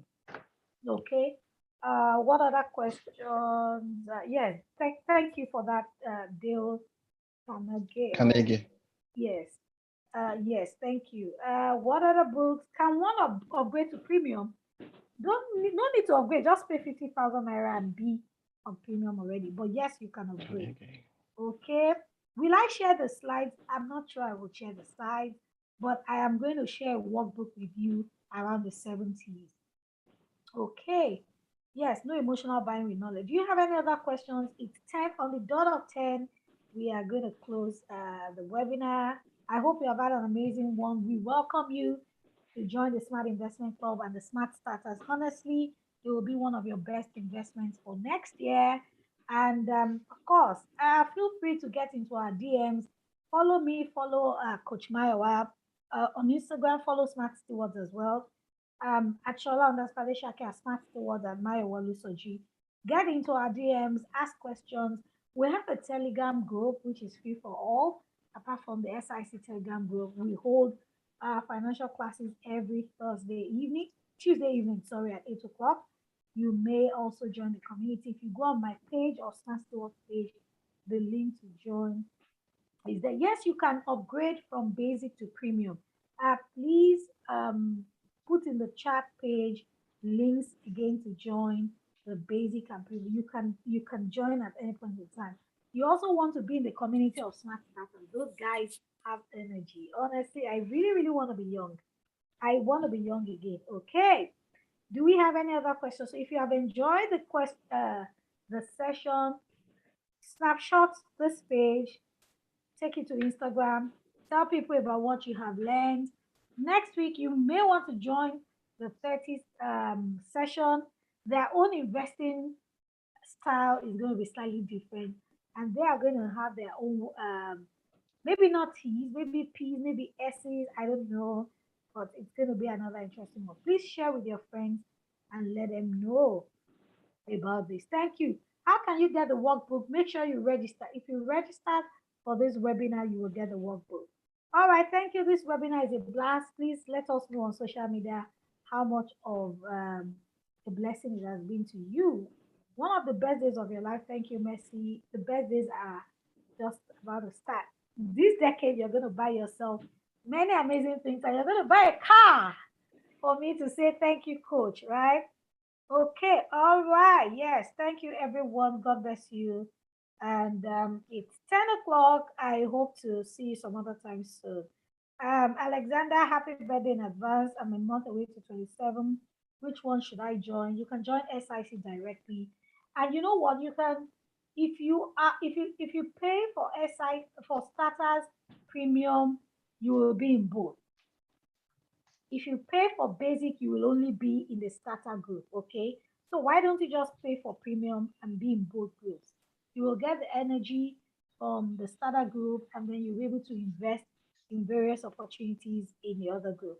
Okay, your time is your friend. So tell us what you have learned. Yes, the 70s, and all of those. Thank you. God bless you, everybody. See you some other time soon. I love you, and I'm rooting for your financial success. Coach Mayo, any final words in 1 second? Thank you very much, everyone. Just remember, time is the golden key you have. Don't waste it. Money will come, but maximize time and you maximize your life. Thank you very much, everyone. See you God around. bless you. Love you. Have a great weekend ahead.